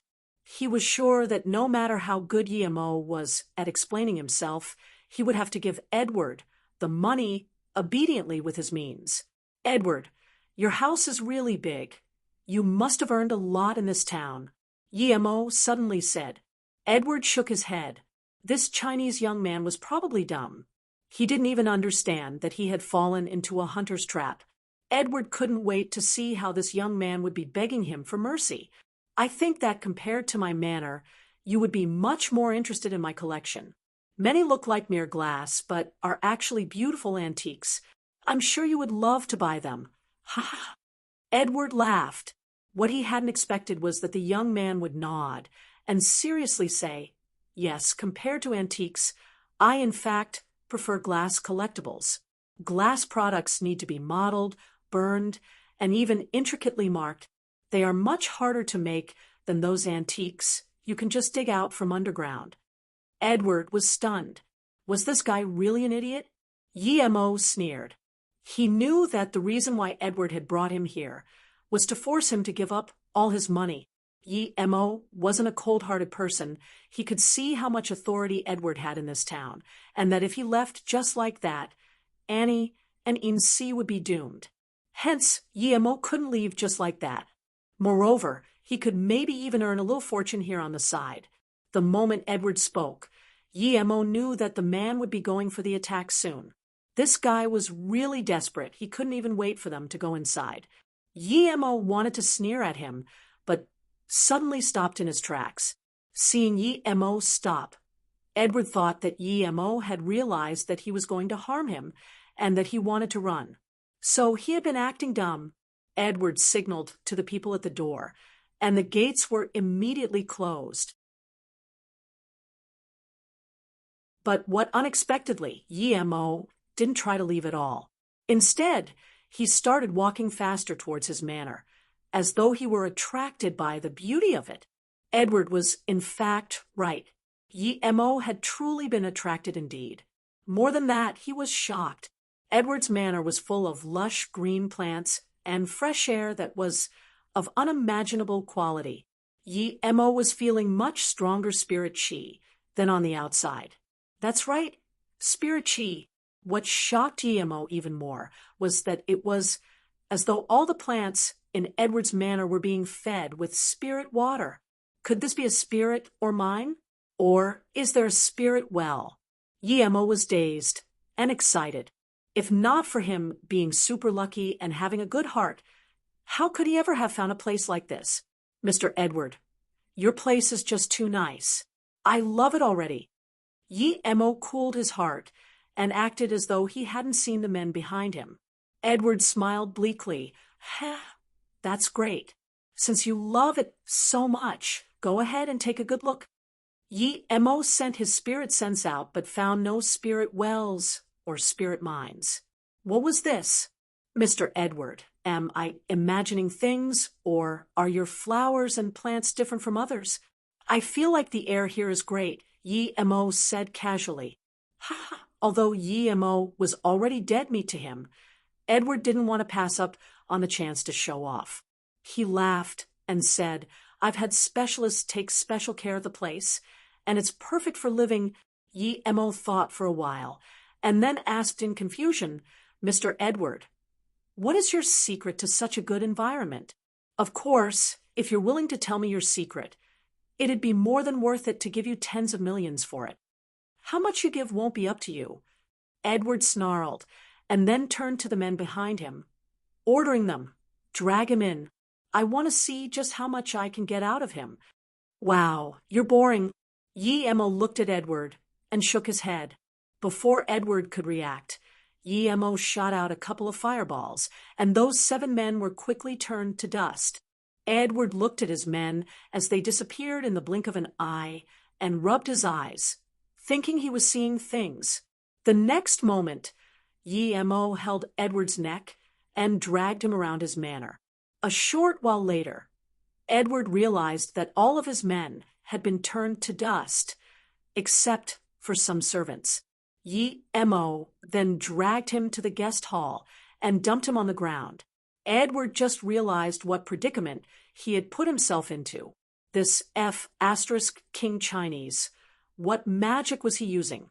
He was killing people without leaving even the slightest of marks behind. He was too scary. Sir, excuse me, sir, I have large amounts of antiques here. No, actually they're all glassware. But if you like them, you can take them all. Edward didn't dare stand up, nor even wipe the sweat from his head. Yi Mo picked up an ashtray and threw it on Edward's head. Are you an idiot? Glassware I can find everywhere on the streets. Do I need to come to your place to buy them? No, I have mommy too. At least tens of millions of dollars. I can give it all to you. And if you like this mansion, I can also give it to you. Edward quickly changed the topic. Yi Mo shook his head. With the size of this mansion, he had thought Edward would have at least a couple $100 million. Yet he only had mere tens of millions?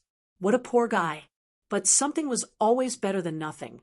So Yi Mo threw a card in Edward's direction. AMD said, hurry up and transfer it to me.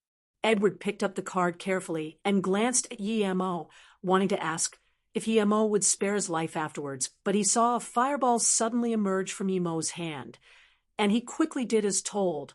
A while later, Edward handed the card back to Yi Mo carefully. Yi Mo took it, and then said pleasantly, Edward, I actually really do have some interest in your place. What's the secret as to why the air in your garden is so good? If he hadn't seen Yi Mo kill tens of people with his own eyes a moment earlier, Edward would have believed Yi Mo was just a neighbor who had come over for a chat.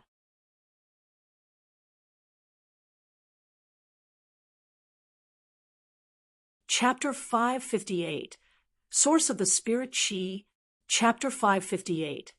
Source of the Spirit Qi. Seeing Edward's mind wander off, Yi Mo patted the armrest of the chair, and it immediately got shattered. Edward, I'm asking you something. Didn't you hear me? Yes. Edward wanted to crawl up subconsciously, but when he glanced at Yi Mo, he went back down and didn't dare think about anything else anymore. He said, it's all because a few years ago, I found an animal that can seek treasure. An animal that can seek treasure? Yi Mo stood up. That sounded like a spirit beast from the cultivation realm. Yes. Edward quickly said yes as he saw Yi Mo get up. Yi Mo waved his hand and said, continue. What sort of animal is it? Be specific. Edward continued, it's a fox-like animal. The person that gave the small thing to me said that it's a snow fox from the Nei snow mountains in China. Edward said, I just thought it was very cute, so I kept it in my manor. At that time, I didn't know it had the capability to seek treasure. Then, one day, a friend of mine was showing off his shooting skills with me and killed it. Then, Edward peeked at Yemo. Meanwhile, Yemo was considering whether that might have been that white fox he saw at the Nei Snow Mountains. Yemo glared at Edward. Edward, since it was such a cute fox, why did you kill it, you fool? What has this got to do with the spirit chi in your garden anyway? Talk more asterisk tea with me, and I'll give you a fireball immediately. Spirit chi? Of course Edward didn't know what that was, but seeing Yemo's anger, he quickly said, "No, hold on, I told people to carry the fox away, but my men said they found a stack of diamonds beside the fox. I quickly went over and found that those weren't diamonds. The material wasn't as hard as diamond. It was a pretty milky white crystal, and I found that the plants nearby it seemed much prettier and that the air nearby was also much better. So what did you do?" Yemo had a bad feeling. Edward shivered. "I told the person to grind it to powder and mix it with water to water the plants in my garden. In the end, all the plants in my garden became pretty and the air quality became very good. I even get rid of my migraines after living here for a long time. I know those crystals were good things, but slap, Yemo broke the other armrest and said in anger, "But what? Did you grind all the crystals?" "Yes," Edward said. His sweat was dripping to the ground. Yemo was sure those milky crystals had been spirit stones. What a waste! Such a magical creature was killed by an idiot, and the spirit stones were grinded to powder by another idiot. Seeing Yemo's face, Edward quickly said, "There are more snow foxes 9 and the Nei Snow Mountain." As soon as I understood the snow fox's power, I immediately told Erickson to go to the snow mountains again. Was the snow fox really that small fox he had seen before? If the snow foxes had such abilities, then they would be top-grade spirit beasts even in the cultivation realm. A spirit beast that could find spirit stones. That was too absurd. Thinking about the white man he had killed in the snow mountains, that guy had indeed been called Erickson. Good thing he killed him. Otherwise, if that small fox had fallen into his hands, it wouldn't have been good. Thinking about the snow mountains, Yemo immediately thought of Song Yangju, who had made him lose his virginity, that fiery tent, and her snow-white, bouncy skin. Had he still not forgotten about her? He wondered how she was now. Yemo shook his head and cast those thoughts aside. Yemo was sure that the small fox he had seen was the snow fox. Firstly, these snow foxes should obviously fear strangers, but it hadn't feared him because he was a spirit cultivator. There were no spirit cultivators on Earth except for him.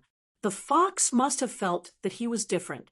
Secondly, when the spirit well exploded, the snow fox had been the first to find it. The cute creature was such a precious treasure. If the snow fox were to follow him and look through the entire Earth, who knew if he might not find more spirit stones? Snow fox? Spirit-seeking beast? Thinking about this, Yemo wanted to go back to the snow mountains immediately. Seeing that Yemo wasn't talking, Edward was getting very uneasy. Just as he was pitying his own fate, Yemo suddenly said, "On account of you telling me so much useful information, Edward rejoiced, but before he could talk, a fireball flew over, and the last words he heard were, "I'll reward you with a fireball and give you a quick death." After leaving the manor, Yemo felt like the trip had been worth it. Tens of millions of dollars might not be significant, but finding out about the value of the snow fox definitely was. There was one thing Yemo had forgotten to ask Edward before leaving, which was why he had cared about Insi. Chinese Backstreet had always been the poorest place in Mezga, but of course, a few people still became wealthy. Ross was one of those people, but he had forgotten about his roots. He changed his name from Luluasi to Ross and looked down on the poor people in Chinese Backstreet. But because there were some people he knew from the past, he still sometimes hired workers from there. At the moment, he was lying in the best hospital in Mexico, receiving oral surgery. He knew that Yi Mo would be dead for sure, having followed Edward along, so he didn't expect Yi Mo to be able to compensate him or anything. In a small house in Chinese back street, a very skinny and ugly woman sat on an old tattered chair. There were two girls by her side. One was a blonde-haired girl and another a clean-looking Chinese girl. They were Annie and Yin-Si. The group was silent and seemed to have been like that for a long time. Yin-Si suddenly said, "Annie, if something happened to Yi Mo, we can report it to the mayor. And if we can't, we'll fight it out with Lou Lousy. Now that I think of it, he must have conspired with Edward to scam us, but I really don't know what they can scam from us." The woman on the chair said after a long while, "Cece, we can't beat them. That Yi Mo, he dash." The woman's voice was very beautiful. It was like the voice of a teenage girl, yet her face was that of an ugly old woman's. The woman said those few words and seemed to sink into reminiscence. "Sister Cece, you said that jade statue was really not broken? Why did they say you broke it?" Annie suddenly asked. Insi had forgotten about it, and now that Annie asked, she immediately thought, "Yeah, I saw that white jade statue with my own eyes, and there really was a crack on it. How come that after Yi Mo touched it, the crack was gone?" "I don't know either. I really did see a crack on it," Insi confirmed firmly. This incident was too eerie. "By the way, Annie, what did you say you were doing at the underground boxing ring?" Insi asked. Annie was going to tell them after Jia won the prize money, but now that Insi asked, she could only say, "Jia wants to participate in the tournament, so we want to sign up dash. What?" Insi got up abruptly. Her brother had gone to fight there? People die there. What were Annie and Jia thinking? She didn't dare imagine the consequences, and charged out without thinking. Seeing this, Annie also closed the door and followed.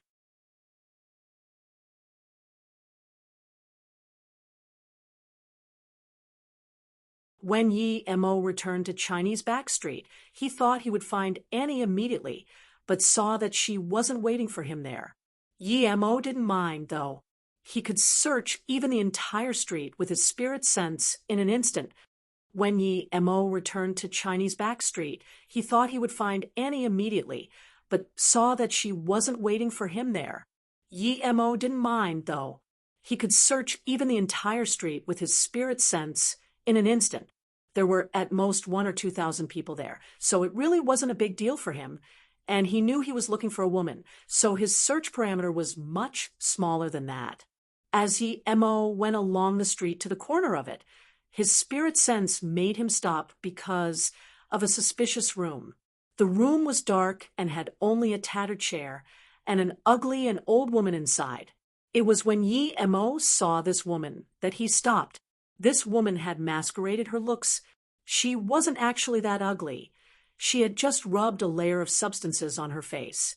For the first time, Yi Mo sent his spirit sense inside her clothes. As expected, although her neck and hands looked black, the skin inside her clothes was very white. Yi Mo didn't continue looking.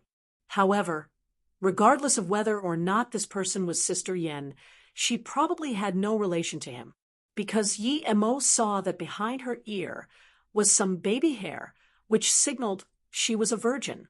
How could she be related to him then? But since the woman had changed her face, he had to go check. Why would a woman be making herself that ugly in this slum? Who was this woman? Yi Mo frowned and walked over before pushing open the door. The woman on the chair had only just woken up and suddenly found that Cece and Annie had left when a stranger entered her room.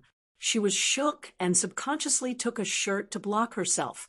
This was just a subconscious action of self-protection, but soon she realized that her actions weren't appropriate. She put down the shirt and looked at Yi Mo. "Who are you? Why are you in my house?" Her tone was coarse. Yi Mo suddenly sat down and studied this woman before asking, "I came to find a certain someone. Some people call her Sister Yen. Do you know this person? Yi Mo's spirit sense clearly noticed the woman shiver. Don't worry. Sister Yan might be related to me. I bear no ill will. My name is Yi Mo, and I come from China. Yi Mo suddenly had the feeling that perhaps this woman was the sister Yan he was looking for. You're Yi Mo? The person who helped Cece? Edward didn't make you stay? The woman's voice suddenly became crisp. Yi Mo nodded. Yes, I'm Yi Mo. And no, Edward didn't keep me. He actually sponsored me with some dollars, after which I left. The woman fell into silence. She had calmed down and studied Yi Mo for a long time before shakily standing up. You're ill? Yi Mo went up to help her. When he held her, he felt her body shake once more. You don't need to help me, but thank you for helping Cece. Although she told Yi Mo not to help her, she didn't even have the energy to push Yi Mo away.